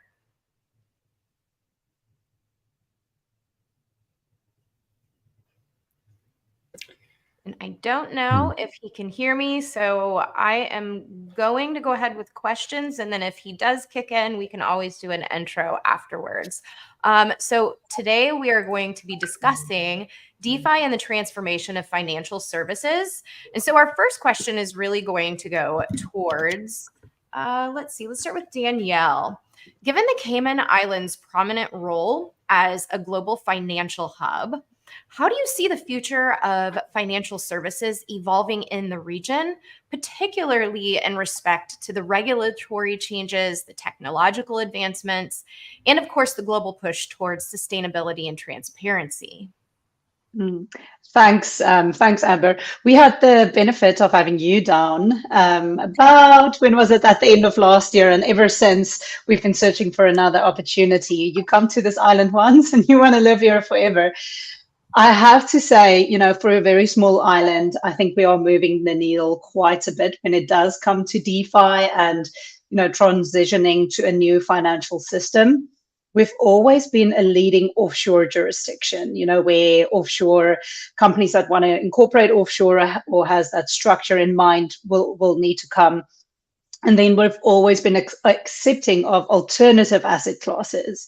And, digital asset is absolutely no different than, what was it, 20-something years ago when we started the mutual funds and created the Mutual Funds Act and started onboarding mutual funds here in the Cayman Islands. So we're seeing the same trend, a similar trend as we have seen previously. So the Cayman Islands has what's called the Virtual Asset Service Provider Act.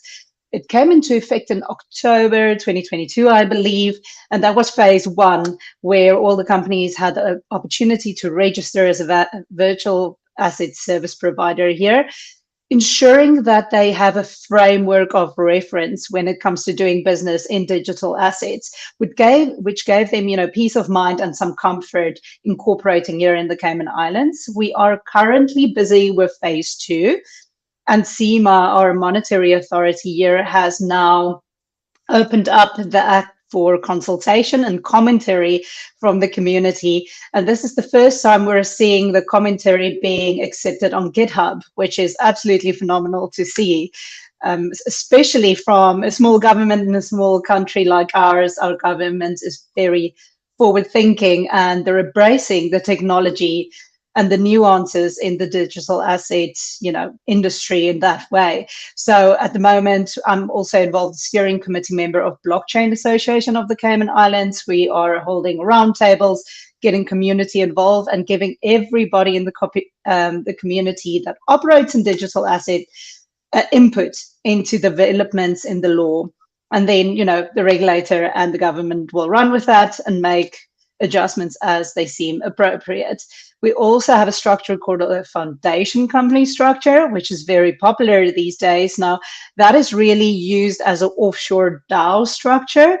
We've seen a significant influx in those being incorporated within Cayman Islands.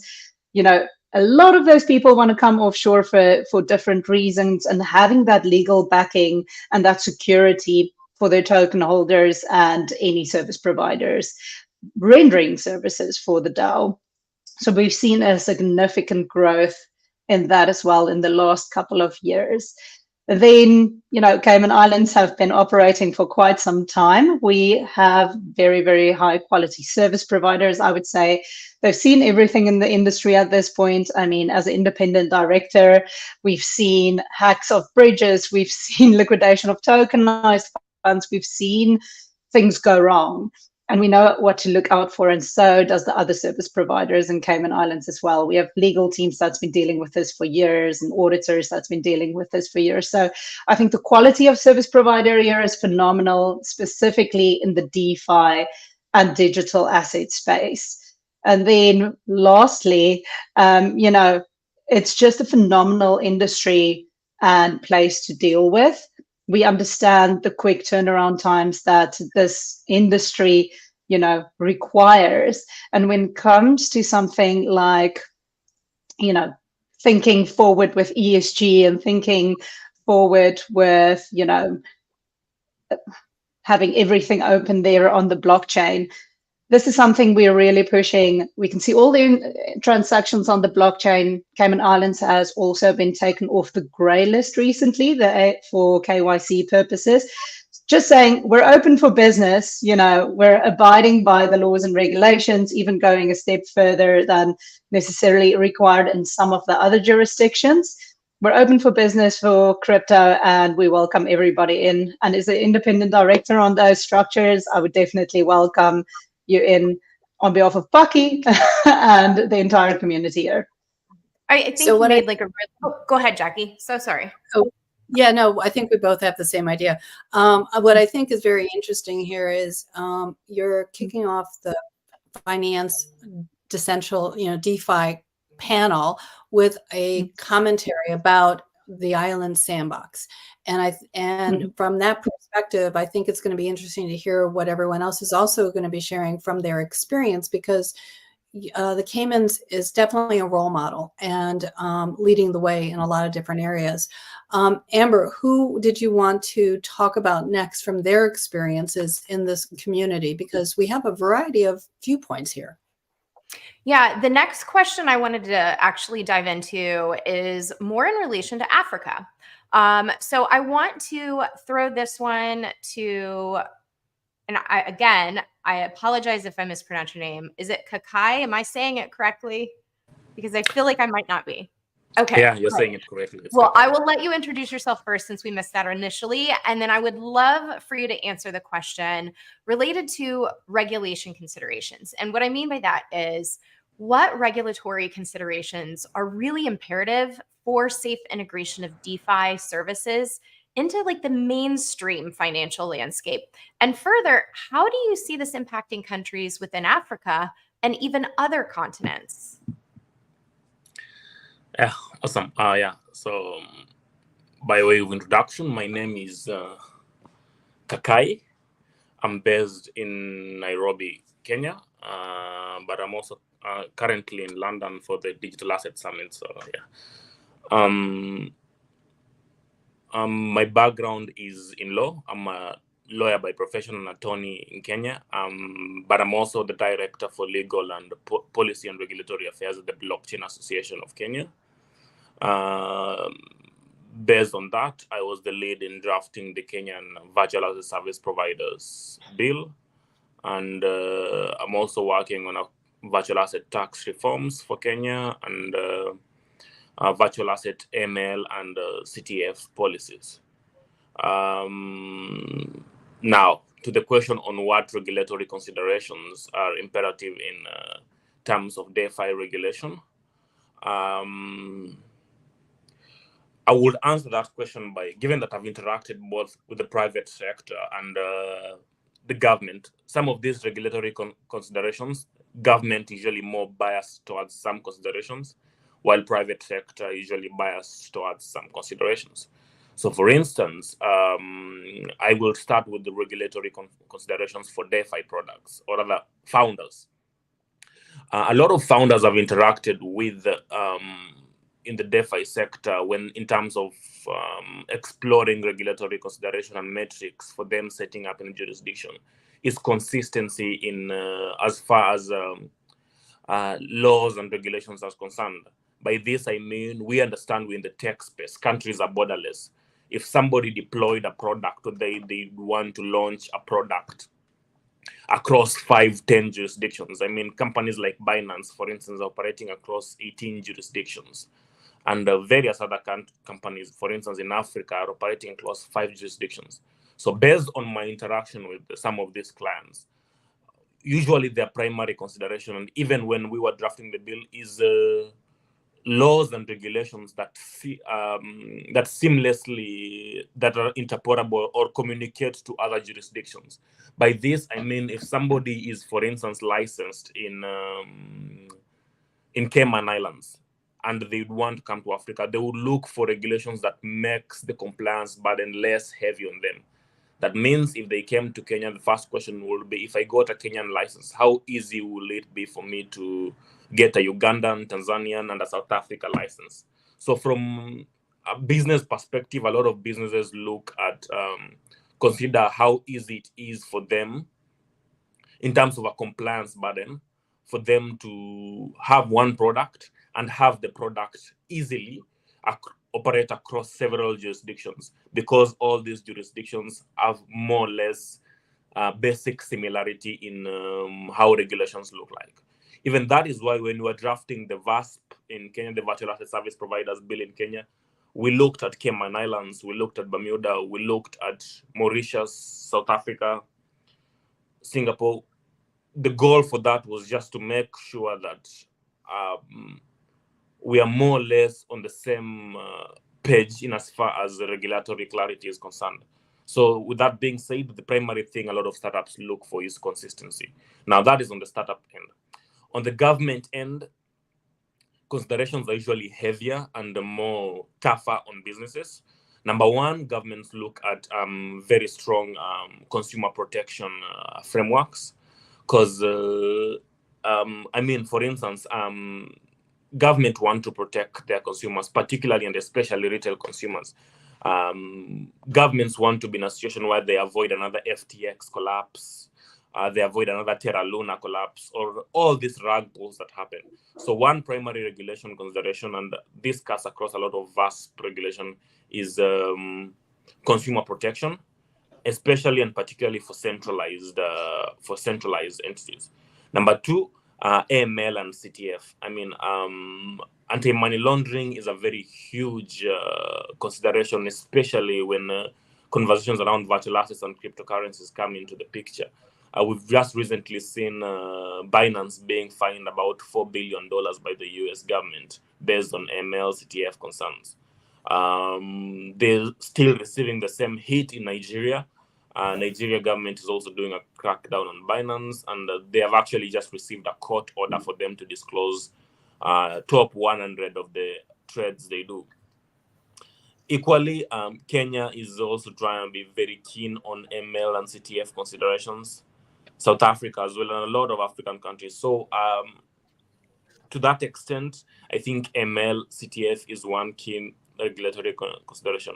Then another key interesting regulatory consideration I've seen is tax. So in as much as a lot of governments are very heavy against virtual assets and crypto assets, to some extent they still end up also creating tax laws around virtual assets. We've seen that in Kenya, where they introduced the digital asset tax, and a few other jurisdictions. So one key regulatory consideration I can also say from that end is government looking at this industry as the DeFi and Web3 industry as an opportunity for revenue generation. So to summarize that from a government perspective is number one, consumer protection. Number two, ML, CTF. Number three, tax considerations. That is from the government end. From a private sector end, what I've seen, number one is consistency, and number two, also favorable tax regimes. Yeah. So I think like that really brings up a valid point that's kind of like an overarching umbrella that I've seen working with so many of these companies, and that is most, if not the vast majority of startups working in Web3 really do want to be compliant. They want to follow regulation. They want to have that guidance. They just don't know where to start a lot of times. And so from my experience, and I'm sure most, if not all of you would agree, we're not seeing companies that are attempting to be criminals or attempting to skirt these regulatory issues. So that kind of takes me to my next question. And this one's going to be towards Larry. Larry, in the face of financial crime, what protocols should we have established within the DeFi community to maintain integrity so that we trust the system? One of the main problems today is that most of the DeFi systems are not compliant. So in order to gain trust, you need the regulatory compliance measures. I know it's decentralized, but there must be KYC. You should have anti-money laundering. You should be able to adhere to sanctions. I mean, if you're facilitating or doing transactions that are involved with sanctioned entities, then the owner of that decentralized entity or the developers could get, certain law enforcement repercussions or regulatory SEC, IRSCI, they could get fined, etc. There was some that went to jail. Another one is Well, it's more with the software, like the smart contract audits. Notice that a lot of them, they don't update them and they don't continuously identify those vulnerabilities and exploits, which can, I mean, there's a lot of hacks that went on recently. Transparency, open source. You want to build trust with it. Making the code open source would allow you to, gain a community. You can scrutinize the code, fix some vulnerabilities. Also, the governance. I find it's lacking governance. There was like if you had decentralized, like a DAO, decentralized autonomous organization, where decisions can be collectively made by the token holders. That would be another way. Insurance, I notice none of them have insurance. Some of the exchanges, if you get hacked, then, they would have either funds set aside to take care of it, or they would have insurance. And a lot of these decentralized organizations don't have that. You need continuous monitoring. You need to make sure that these transactions going through these decentralized entities are not involved in any financial crime. A lot of the ones I'm looking into some cases now, and it's a lot of hacks, it's a lot of scams, pig butchering, where even the people doing the scams are being trafficked. There's a lot of problems right now with cryptocurrency and how you can just send it to anybody globally. There's also mixers, washers, tumblers. There's the swapping, where you can swap for one currency to another. So obfuscate the flow of the funds. I mean, you should have privacy in blockchain. If you send $5 to someone and they see how much you have $1 million, you could then become a target. So I'm all for privacy, but you should have a way where you can identify them through KYC, just in case there is a crime. I mean, bug bounties, security initiatives, you should have those. Just continuous improvement of that, the security of that entity. Also, you need to do a lot of education and awareness. Some of the kids, they get scammed, younger and older, and I mean even any age. You're vulnerable to people trying to scam you, people trying to hack you in the exchange. So you need to kind of bring up the next generation of education where everyone's cyber secure. They know what not to do with their private keys. What I love, Larry, that you were talking about is the both you were talking about the positive as well as maybe the not so positive within our community. But a lot of what you were talking about also, I know from the last panel, we were talking about the laws and compliance regulations that are put into place, but there's many layers here. So I know that you work in a space where you're seeing a lot of the not so good side. I'm curious, Amber, which question do you want to ask next? Because we have such a variety of viewpoints on this panel. Who did you want to talk to next? Thank you, Larry, so much for everything that you're sharing. Those are areas that we definitely have to protect. Yeah, I want to jump to Kristen next because you have a whole lot going on, obviously. And I'm curious about your perspective with traditional businesses and their adaptation and integration with Bitcoin and other cryptocurrencies into their normal operations and their financial strategies. So what do you believe are the most significant challenges that you're seeing these traditional businesses face? And what kind of opportunities do you think they face in this changing landscape that we're all seeing? So tremendous opportunity and also significant challenges.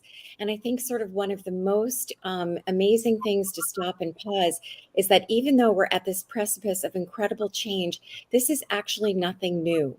So the backbone of human history is challenging the money systems, always. In fact, all of human history is really about challenging centralized money forces versus decentralized, the producers maintaining the power and defining that. And the problem has been is that we have not been able to prove that the technology of money is legitimate past a certain amount of scope, or to have it go into different communities. So we really are the first people in human history with blockchain who can have a sustaining difference that will equalize this playing field and change the landscape of the planet dramatically.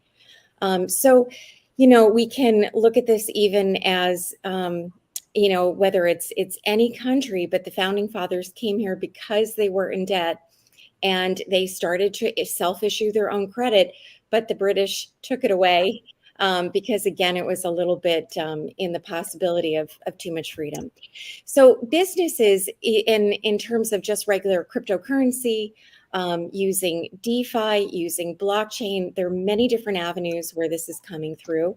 And the adoption is gradual right now. It looks gradual to us, but it will be gradual until it's sudden and explosive. So, much like a forest fire, it's all brewing and happening underneath the ground. If people aren't paying attention, they wouldn't notice it's happening. And then suddenly it's going to be very much mainstream. Obviously, what's been in the news this year are the financial firms taking on the Bitcoin ETF, possibly the Ether ETF coming, which is really probably the biggest, stake through the castle door in terms of change and bringing those two worlds together. And obviously, you have regulatory issues there. And for the firms themselves, they have fiduciary responsibilities that are stated and unstated to their client bases. They have a lack of education, perhaps, as to exactly how these instruments work or what they are. And they are grappling in terms of what parameters they're going to put. Their advisors, their sales force also don't necessarily understand. So you've got an education gap, a regulatory gap. These things so quickly get resolved, and they get pushed along as the market makes these instruments more valuable, as those in the know understand why Bitcoin is so significant. And the more that the price appreciates, whether it's against the traditional fiat currencies and all the other destabilization we're seeing in the world, everybody again will get pushed that much further and faster for adoption. So I think these things will close the gap between education, regulatory, price volatility.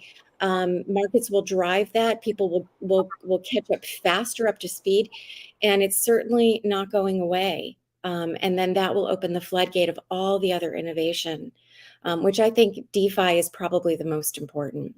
I think that you pointed on something really significant that a lot of people don't realize. And I saw this firsthand this last fall. I attended a conference that was a culmination of the Fortune 500 here in the US. And every single CFO that I met there at every major corporation out of the US, they're all doing proof of concepts in-house. So you hit the nail on the head when you said the public doesn't necessarily realize it, but it is actually occurring. And when it goes live, it will go live in a big way. So there are more regions that I want to dive into, kind of regional questions. But before we do that, I think like the question that we just talked about with you lends itself really nicely to the one that I want to touch on with Marcus. And that's because there is a convergence happening between AI and blockchain. Those of us in this ecosystem have seen it. A lot of people outside have seen it. And so I want to know how you anticipate this integration influencing the current bull run that we are expecting to really see be kicking in as we're already seeing it ramp up, and how you think it's going to propel like the key advancements within both fields in the near future. And then I do have a follow-up question to that, but I want to hear this answer first. Yeah, I mean, it's a good question. I mean, other than the AI meme coins that certainly seem to be, having an impact, which is always fun to watch. I do think that there's a lot of things happening inside of the blockchain space in terms of the technology and on the outside. And actually, I was just thinking about what Larry was talking about in terms of some of the challenges. One of the things that has been a struggle in the blockchain space has been the lack of tools that are typically available to developers to be able to develop secure code, to be able to develop in a manner that actually eliminates some portion of the issues that he was highlighting. A big part of the reason why we don't see those tools is not because people don't want to develop them. It's because of the uncertainty about whether or not the market is going to be there to be able to sell those tools. And I'm hoping that in the absence of having those tools, also with some improved regulatory clarity, that AI will begin to fill that space. A lot of the developers I already work with today, they're actually using AI to write the code. And in fact, I expect to see, over the course of the next 12 months, everybody can be a programmer who has ChatGPT, right? Which then, of course, introduces some other security risks. But there is that. And I do think that we'll see a proliferation of interesting ideas from people that otherwise may have not decided to try it, but because now they have access to the right tooling, at least to be able to create, that they'll start to create things and you'll see some explosion there. I also think that you'll see, hopefully, real use of AI on the blockchain. Today, like I said, there's a lot of meme coins, but one of the things that you don't see today are a lot of people investing in OpenAI or investing in, we'll say, Meta or Anthropic. And the reason for that is that stock is too expensive. It's something that they don't really quite understand. One of the things that's great about blockchain is that there is the opportunity to bring these types of bleeding edge technologies like AI to others who otherwise wouldn't be able to invest in them, now have access to a way to invest, right? Investing either their time, their money. The challenge has been, of course, tokenizing models and tokenizing some of the technology there, but even that's becoming possible. So I do expect, both on the outside in terms of, development and security and bringing in the right tools, but then on the inside in terms of what gets put on the blockchain, we'll start to see these things emerge in a manner that's going to be hopefully leading to what Kristen was talking about around, there's kind of the fire under the brush there, but then through AI, you'll see this, at least an exponential, if not parabolic growth of what happens in this space. What do you think the impact with AI is going to be on the traditional banking institution? Yeah, good question. I was actually on a call today with a hedge fund. Their use of AI was interesting. There's actually a agent framework that we created at a company that I'm technical co-founder of called Neurometrics. There's at the beginning of this week, there was a bunch of, actually it was the beginning of last week, there were several announcements that came out about these agents, these AI agents that can basically do whatever their persona is defined to do. And one of those, of course, is develop code. One of those that was very well known was Devin. If you Google Devin, you'll see this big announcement about Devin. It was they did a great job with their marketing. What I'm expecting to see in the traditional banking space is kind of to some of the points that were made here, the knowledge is only typically held by a few at this point. It still has not quite permeated. So you'll see people acting as advisors that are AIs. You'll see a lot of these hedge funds, even just regular traditional funds using AI to pick the right investments, monitor them, to make decisions, and do that autonomously, right? And be able to do it autonomously in a way that, though, still is compliant. In fact, you can produce the right kind of records to demonstrate that compliance was in fact followed, and produce the records that are necessary to then be able to do the follow-on reporting that's necessary later on. So I imagine that a lot of what we do with the blockchain investments and well beyond even the financial side of it is going to be done with AI. And hopefully we'll know that they're AI agents, but I don't think we're going to mind. In fact, we may even prefer them in many cases. So that's where I see it going. So I'd like to add to that. It's true, this is coming, and firms are very much interested in it because of cost cutting and also the incredible tedium and expanse of compliance paperwork, right? The challenge with this is how that AI is programmed, and AI will become the compliance officer, which could be absolutely draconian and could frustrate the market so extraordinarily that you get a singular point and you're actually even not able to have tailor-made portfolios and these kinds of things. The other thing that could truly come is that AI will determine who's creditworthy and for how much. And you could have tremendous bias built in that. And again, we would have a step further away from industrial capitalism or investment capitalism, which I argue we've basically lost today because we're not creating debt for productive entrepreneurialism. We're creating debt for mortgages and college tuition. And that's pretty much it besides credit cards. So you get this cannibalistic form of creating money through debt. And so AI would have to carefully be monitored. Who would be deciding that? Would we destroy the free market? Do we destroy entrepreneurs in this? And when it comes down to the financial markets, a lot of those people are the backbone of what's left of investment capitalism funding all the different small business owners. Yeah, I think there's there's so much there.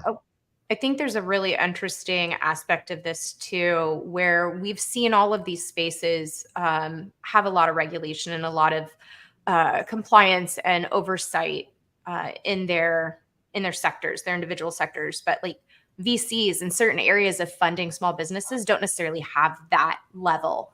A lot of it's emotionally based, and so I think it's. Oh, go ahead. Yeah, can I just add one rider? As we are moving toward the advanced technologies like AI and blockchain, machine learning, quantum computing, and so on, the list is very long.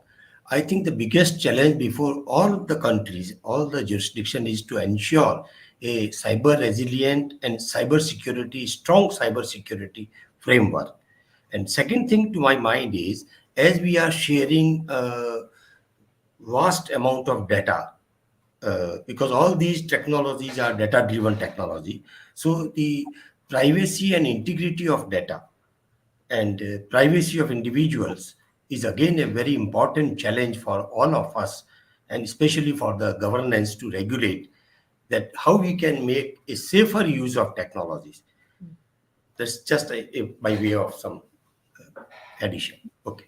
I think Thank that's a really important addition to add. Thank you for chiming in there. I'm going to jump over to Carlos, and then I do have another question actually for Professor Badhari. So, Carlos, before we jump into the other question, I want to ask you about El Salvador's adoption of Bitcoin.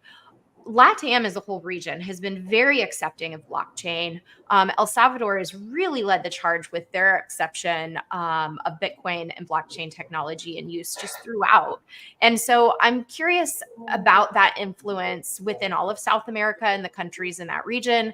What you think that economic impact has been, the regulatory adoption, and just like how accepting of it is the public? Okay. Well, as you mentioned, in South America, there was already an industry related to cryptocurrencies in development since many years. There have been built relevant exchanges that have been acquired by bigger companies, etc. But here in Central America, there was not a big presence of the industry. But due to some laws that were created in 2021 and 2022, basically there was this possibility to basically run Bitcoin-based business, okay, and then also entities that deal explicitly with digital assets, okay, with their particular tax benefits. For example, Bitcoin companies have already accepted on capital gains, but if you decide to work on purely digital assets, that is not Bitcoin. Okay, it's according to how the regulation was drafted. Digital asset is all else that is not Bitcoin.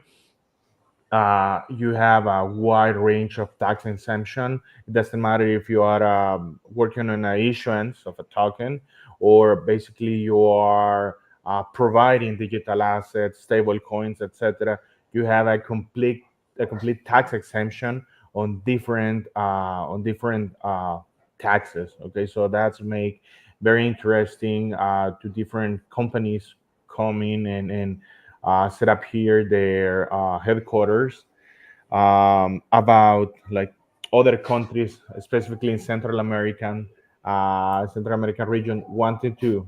It's really hard that all the circumstances align and they could basically set up as a legal tender of Bitcoin. Okay, but at least issuing some guidelines that Central Reserve Bank or banking supervising authorities issuing some guidelines, or basically allowing them to explicitly do business with digital assets we are not seeing that at the moment. Okay, I have seen neighboring countries issuing explicit memorandums about this is not a legal tender. There is no authorization related to developing business with digital assets, etc. So that basically at the moment shift the view of the investors to El Salvador. Okay, and there is also a set of other regulations that make appealing this jurisdiction. Sadly, we are not as developed as a Cayman Island on the banking sector yet, working with digital assets. Cayman is always like being the spearheading the way on this, but yeah, it's a goal at least to the industry, to the regulators, to be more open on the banking side. Okay, because I think you bring up a really good point that how it's occurring in El Salvador isn't necessarily how everyone's seeing it occur in all of LATAM and the South American region. Because I know countries like Venezuela who have hyperinflation have been much more open arms about things. And I'm sure that's creating a little bit of contention between some of the countries and how they recognize cryptocurrency. That actually leads me to my final individual question, which is for Professor. So, Professor Bidhari, I would like to understand from you a better way of how India is recognizing cryptocurrency. Thank you, Amber. It's a really very vital question in terms of the global acceptance or global response to the cryptocurrency. See, I represent the country which is the largest country in terms of the population and which is a democratic country, democratically governed the country. Why I'm telling is that in a country of this magnitude, to have a uniform and single regulatory framework for regulating cryptocurrencies is a challenging task. India, no doubt, is at the cusp of digital revolution, and we are now emerging as a potential leader in terms of the digital economy and digital adoption of the technology. Let me briefly mention that blockchain is not about cryptocurrency alone.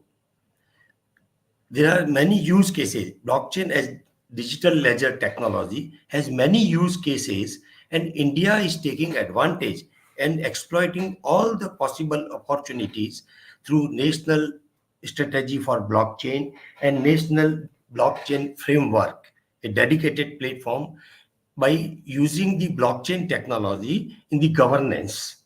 So how we can bring a transparent, effective, and seamless governance by using various blockchain platforms.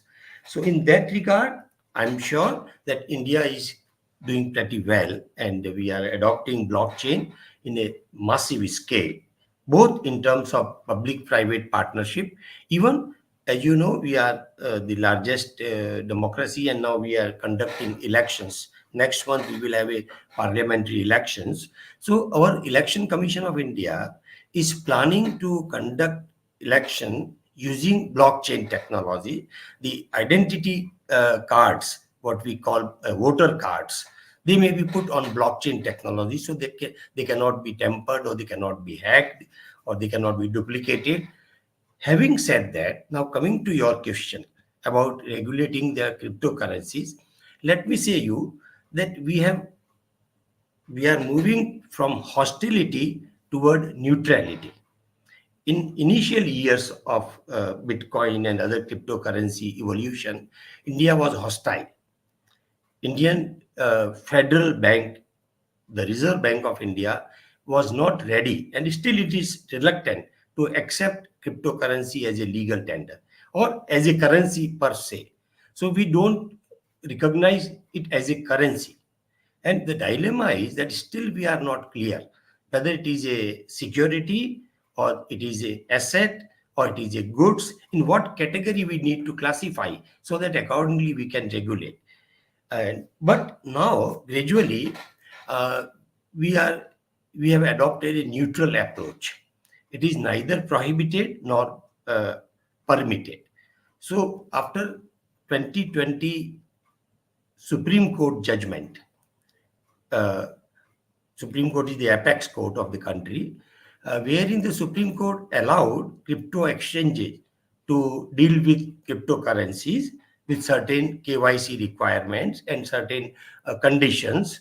The atmosphere for cryptocurrency investment, trade has grown up. But still, I would say we don't have a clear, dedicated law which can regulate the cryptocurrencies, or as we call them, virtual digital assets, VDAs. But certainly we have a series of laws, existing laws, where we have recognized virtual digital assets, and we have made provisions for proper reporting. I may give you one example. One is the Companies Act, which regulates the corporate sector.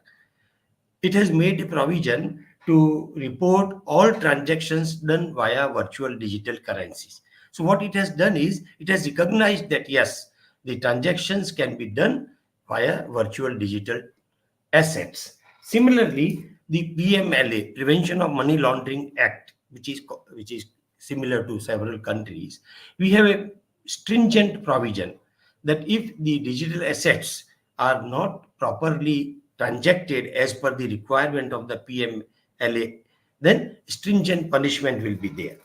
I'm going to interrupt there because you made a really, really fantastic point about, and this has been said by a few individuals, and I think it's worth kind of repeating for everybody, the fact that adoption has been facing some resistance, but there is some form of it in just about every region. And I recently read in an article, and I don't remember where, but around 80% of all countries have some form of either regulation or compliance or something touching on digital assets in their space. So I want to take it back before we close this panel to kind of a basic question. Can you allow me a minute, please? Can you allow me a minute to sum up? Yes, just a minute of summary. Just a minute of summary. Yeah.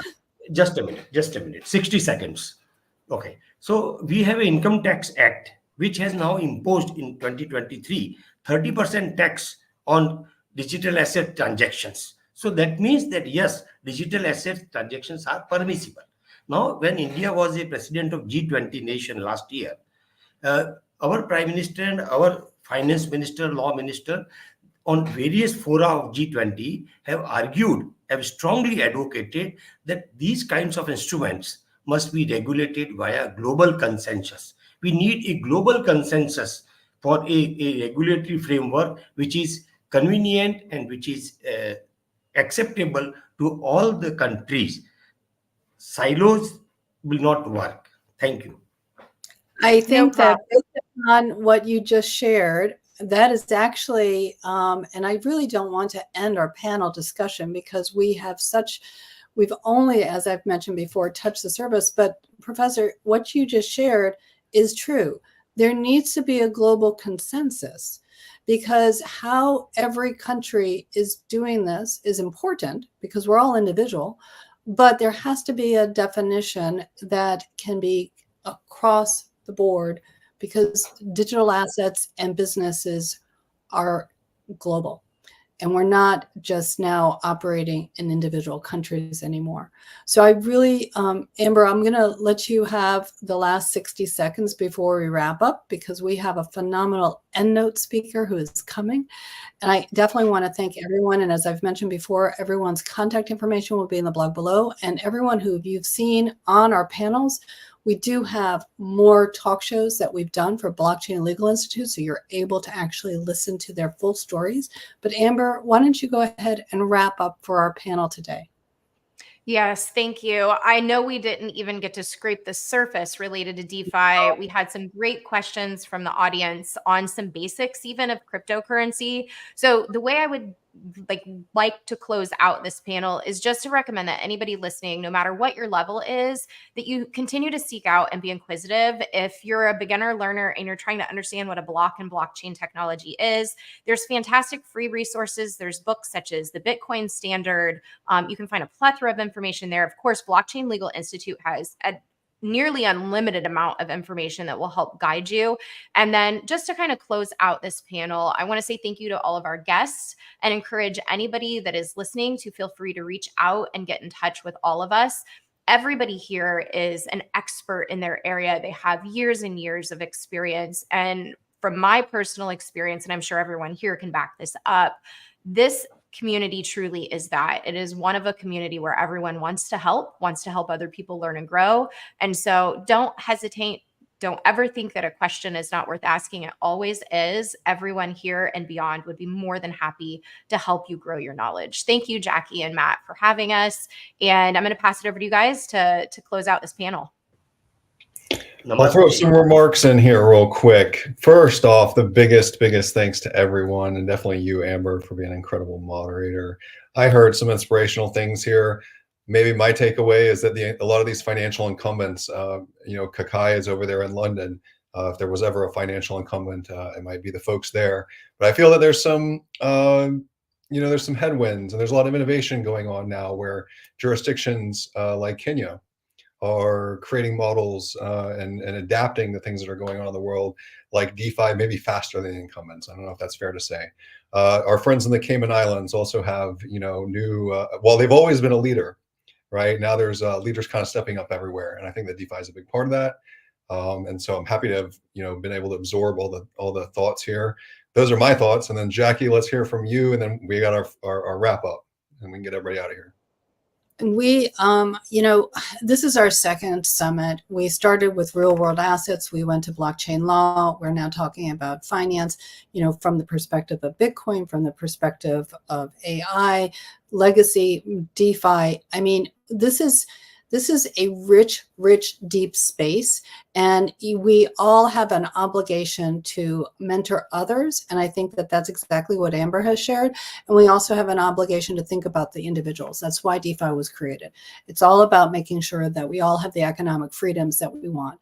So everyone who is on, I know we only touched the surface, but thank you so much for planting the seeds. And I know we'll have further conversations. So thank you so much, everyone.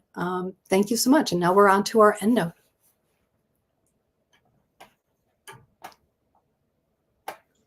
So we're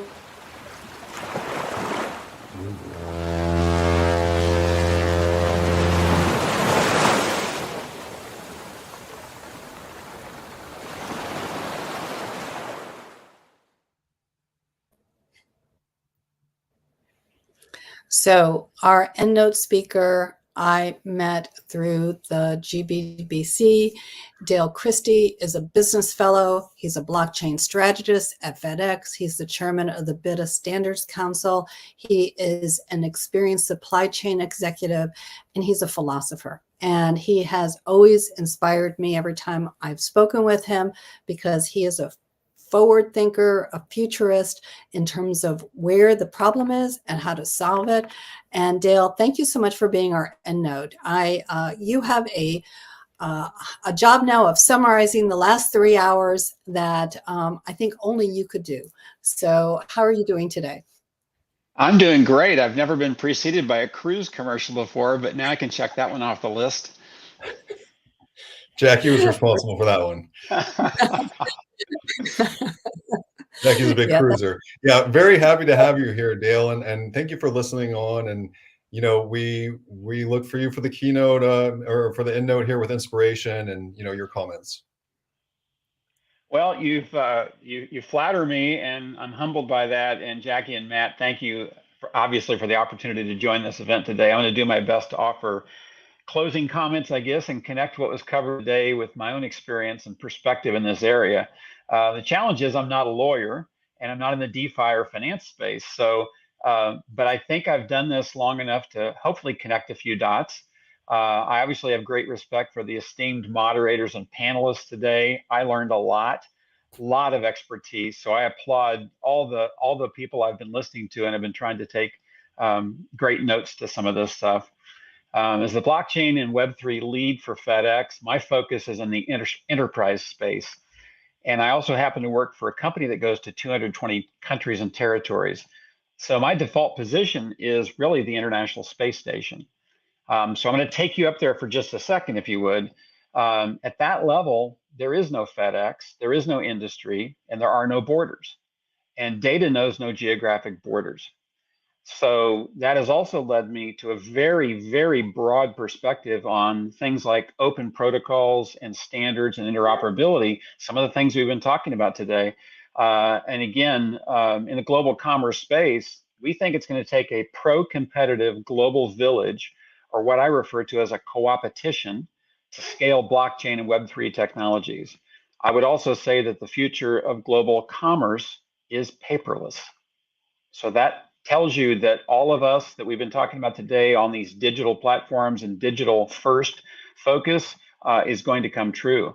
And now I think we've really kind of connected what I do and what was discussed today, which is that kind of shared digital first future. When global commerce becomes digital, it will have a broad impact on traditional middleman processes that sit between supply and demand for a price. And we haven't really talked about the peer-to-peer aspects of this technology today, but certainly it speaks to that. So bear with me for a moment, if you would, and I'm going to do my best to connect a couple of dots. For all of human time, going back literally thousands of years, we have created what I would refer to as a proxy for trust, starting with clay tablets, wooden carvings, papyrus, finally, and still currently, paper. For movement from point A to point B, we had to do something, and technology has never allowed us to do that until these current times. Today, we're literally at the point where we can envision a truly paperless global commerce. So rather than a global supply chain we all experienced during the pandemic, where we couldn't get typical things we were used to seeing on the store shelf, when we get to the point where these items are digitized and then the processes are digitalized, Jackie can then become a trusted shipper with US Customs. And when she ships something from outside the US into the country, the key data elements can move at the speed of data and not the physical movement as we've always known. That can essentially do away with the concept of a port of entry or clearing customs, because that will just be one of the processes that is digitized by US Customs, including digital identity, which I'm going to come back to in just a minute. That came up in one of the panels. The takeaway from those comments is that it connects us to digital frameworks and to digital identity. Again, we'll come back to that. And to get to that point, we have to have standards and interoperability. I think that's a common discussion from many of today's panelists. I think it also speaks to the need for these common components to scale these technologies, to include the legal side of things with regulations, with compliance, et cetera, et cetera. So to kind of recap some of the panels real quick, again, we talked all the way from the first panel about real world assets. We talked about a lack of knowledge and understanding about blockchain. I think that we've all struggled with that. I think we've spent a lot of years, probably maybe not the most the best use of our resources, trying to explain what blockchain is to people. In fact, I think it's the C-suite, it's the equivalent of the C-suite that are going to scale that. I think we need to speak the language of business, risk, opportunity. We talked in the last panel about fiduciary responsibilities. I think that becomes more and more important as this moves forward. One of the comments that I wrote down early on for the first panel was, let's make dumb money smart. I love that comment. We're trying to tokenize cash. Real world assets can include currency as well. Enrique talked about standardization, and we talked about European regulations that allow us to tokenize things. For example, shares in companies. Digital identity, I told you I'd come back to that. US Customs is actually focused on verifiable credentials on their next iteration of what they call ACE, the automated commercial process that they have. And it will connect to verifiable credentials. So we spent, there were multiple comments about digital identity. Whether that's an entity, verifiable credentials would be things like what we would currently have on licenses or other certifications, or maybe, a law degree, whatever the case may be from that point of view. But I spent the first several years focused in this area, and people would people had asked me, well, that sounds really great. How are you going to get the government to follow that, to do that? And the fact is that U.S. Customs and Department of Homeland Security in the U.S. are very far down that path, and they're focused on, again, verifiable credentials moving forward. Panel 2, we moved over into blockchain law. We got into compliance and the Bermuda discussion, and DAOs with Cayman Islands and Bermuda. Obviously, we talked about a lot of very forward-thinking, not only representatives on these panels today, but these technologies, to include laws and regulations and oversight transparency. Scott talked about the need for AI and blockchain. Many of these things are being put in place around blockchain, also need to be put in place around AI. I actually believe, and I've been saying this for quite a while, that blockchain, the blockchain could be, the killer use of blockchain essentially could be AI. When we first saw ChatGPT and other aspects of that, the very next comment from most people that care about us said, be careful, Dale, because you don't know what the source of that. And that is true. And certainly we all know that the source the type of technology that could get you to the source is blockchain. And so I actually believe that there is a fantastic alignment there to connect these two. And we'll see whether I'm right or not on that one. But certainly I believe those are going to come together. We talked about Europe. Again, Tatiana talked about the blockchain gold standard, and I think we all get to look at those things as well: environmental sustainability, data protection, digital identity, cybersecurity, interoperability. Again, I've mentioned some of those things already, but again, I would say from our point of view, we have very ruggedized global processes. Again, 220 countries and territories. We go everywhere you can go from that point of view, and yet we don't think blockchain is going to help us at all in any of those. So said another way, although blockchain is in Web3 not yet very fast or scalable or mature, we believe where authenticity matters, where provenance matters, where pedigree matters, we think it's going to be transformative. And we think for it to be transformative, it actually has to be bigger than us. And we've said that for 5 years now, that we actually think we have to work together. And I'll come back to that in just a second. Panel 3, we talked about DeFi and finance and how blockchain is influencing current markets. Again, back to payments, DAOs, very forward-thinking efforts in a number of areas there. Larry talked about needing regulatory compliance measures, KYC, et cetera, and transparency. And here we are back to the O word, open source. We took that on in about 2018 maybe. And I remember mentioning the word open to somebody, and FedEx has been an entity that has really done a lot internally. So kind of lock the doors and slide pizza under the door and wait for the puff of smoke to come out. And you'll know they've invented something that never had existed before and we put it out to the marketplace. And I used the word open around this, and some people I worked with closely kind of pulled me off to the side and said, Dale, you can't use that word. That's a career ender. We don't do that. And it's like, well, you don't understand. Our CIO thinks we do that, and we believe that that's where this is going to go. So it's been an interesting learning use case behind, again, a Fortune 500. We've had to get to that point as well. And early on, from a legal point of view, the early one was also, hey, wait a second, we don't do that. And little by little, they get it, they understand it, they've moved forward with that, they support the open, they support this pro-competitive, what I refer to as co-opetition, and it has been a fantastic journey, a very collaborative journey with our legal team from that point of view. C-suite. Kristen mentioned fiduciary responsibilities. Again, I want to go back to that for just a second, and then I'll wrap up here in just a moment. I think it's from my point of view. Again, this may not be my audience, but from my point of view, I think it's incumbent upon me and my counterparts to speak the language of business to the C-suite. They're the ones that are actually going to scale this, I believe. And that language is risk and opportunity and fiduciary responsibilities. And we have to be, and I would also say the legal side of things as well. The attorneys, the lawyers also have to be fluent in both paper contracts and smart contracts, and bilingual essentially from that point of view. And I think, I know I've wasted a lot of time previously trying to explain how really incredibly cool this technology is, and peer-to-peer and smart contracts and all that kind of stuff. And one of my very favorite references to smart contracts came from one of our attorneys who simply said, smart contracts are neither smart nor are they contracts. So I still love that comment, and I still use that one.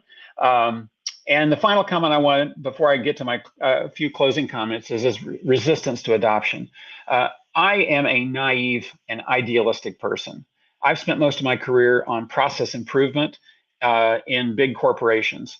Okay, we've got a problem here. We've got a customer service pinch point here. How do we do that? And my brain connects dots, and I can kind of go back upstream and go, okay, well, the domino that fell over finally is not the one that caused the problem. It was the one back up here. And you build processes and you work to improve them and you put them in place, and you can see progress.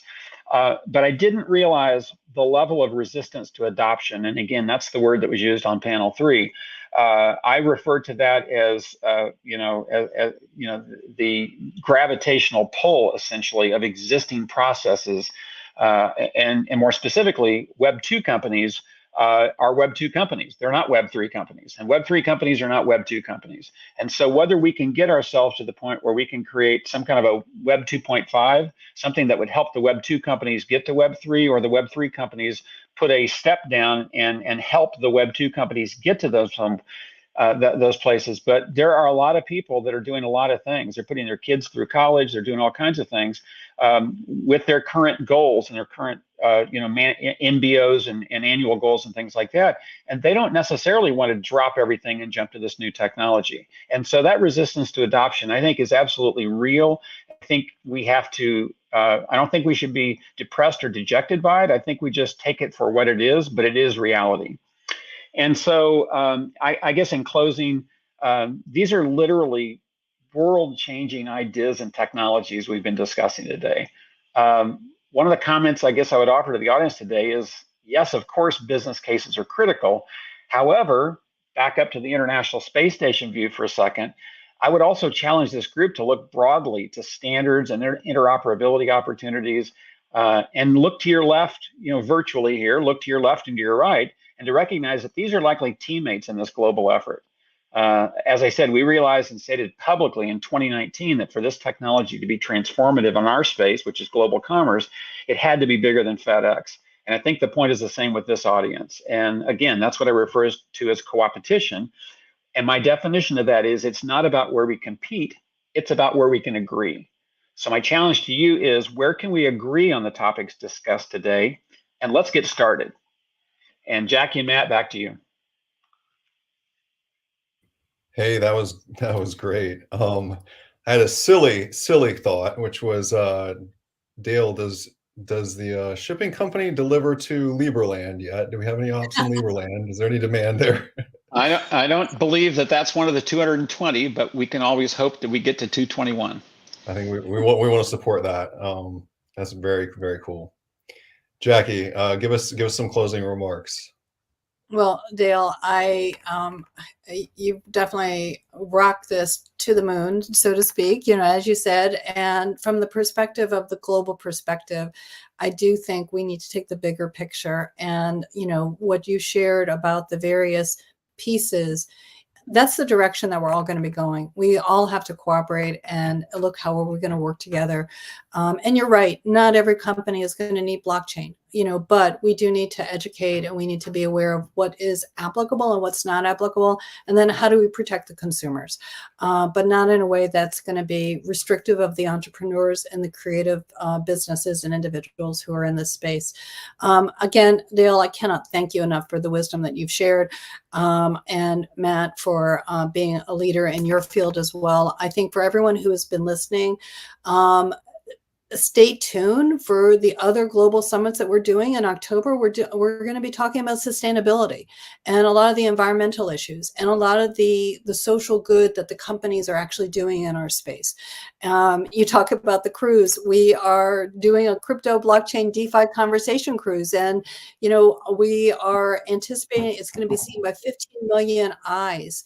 And there's more to come on that. So we are very excited about the future of Blockchain Legal Institute and the education and support that we're providing our community. We invite everyone to join us on this, because we are not alone. It has to be collectively a family of educating everyone, from the young to the older individuals, because we're all in this together. So Dale, thank you so much. Matt, thank you so much. And for everyone who has been part of this journey, we truly appreciate all the sponsors and everyone who were on the panels today.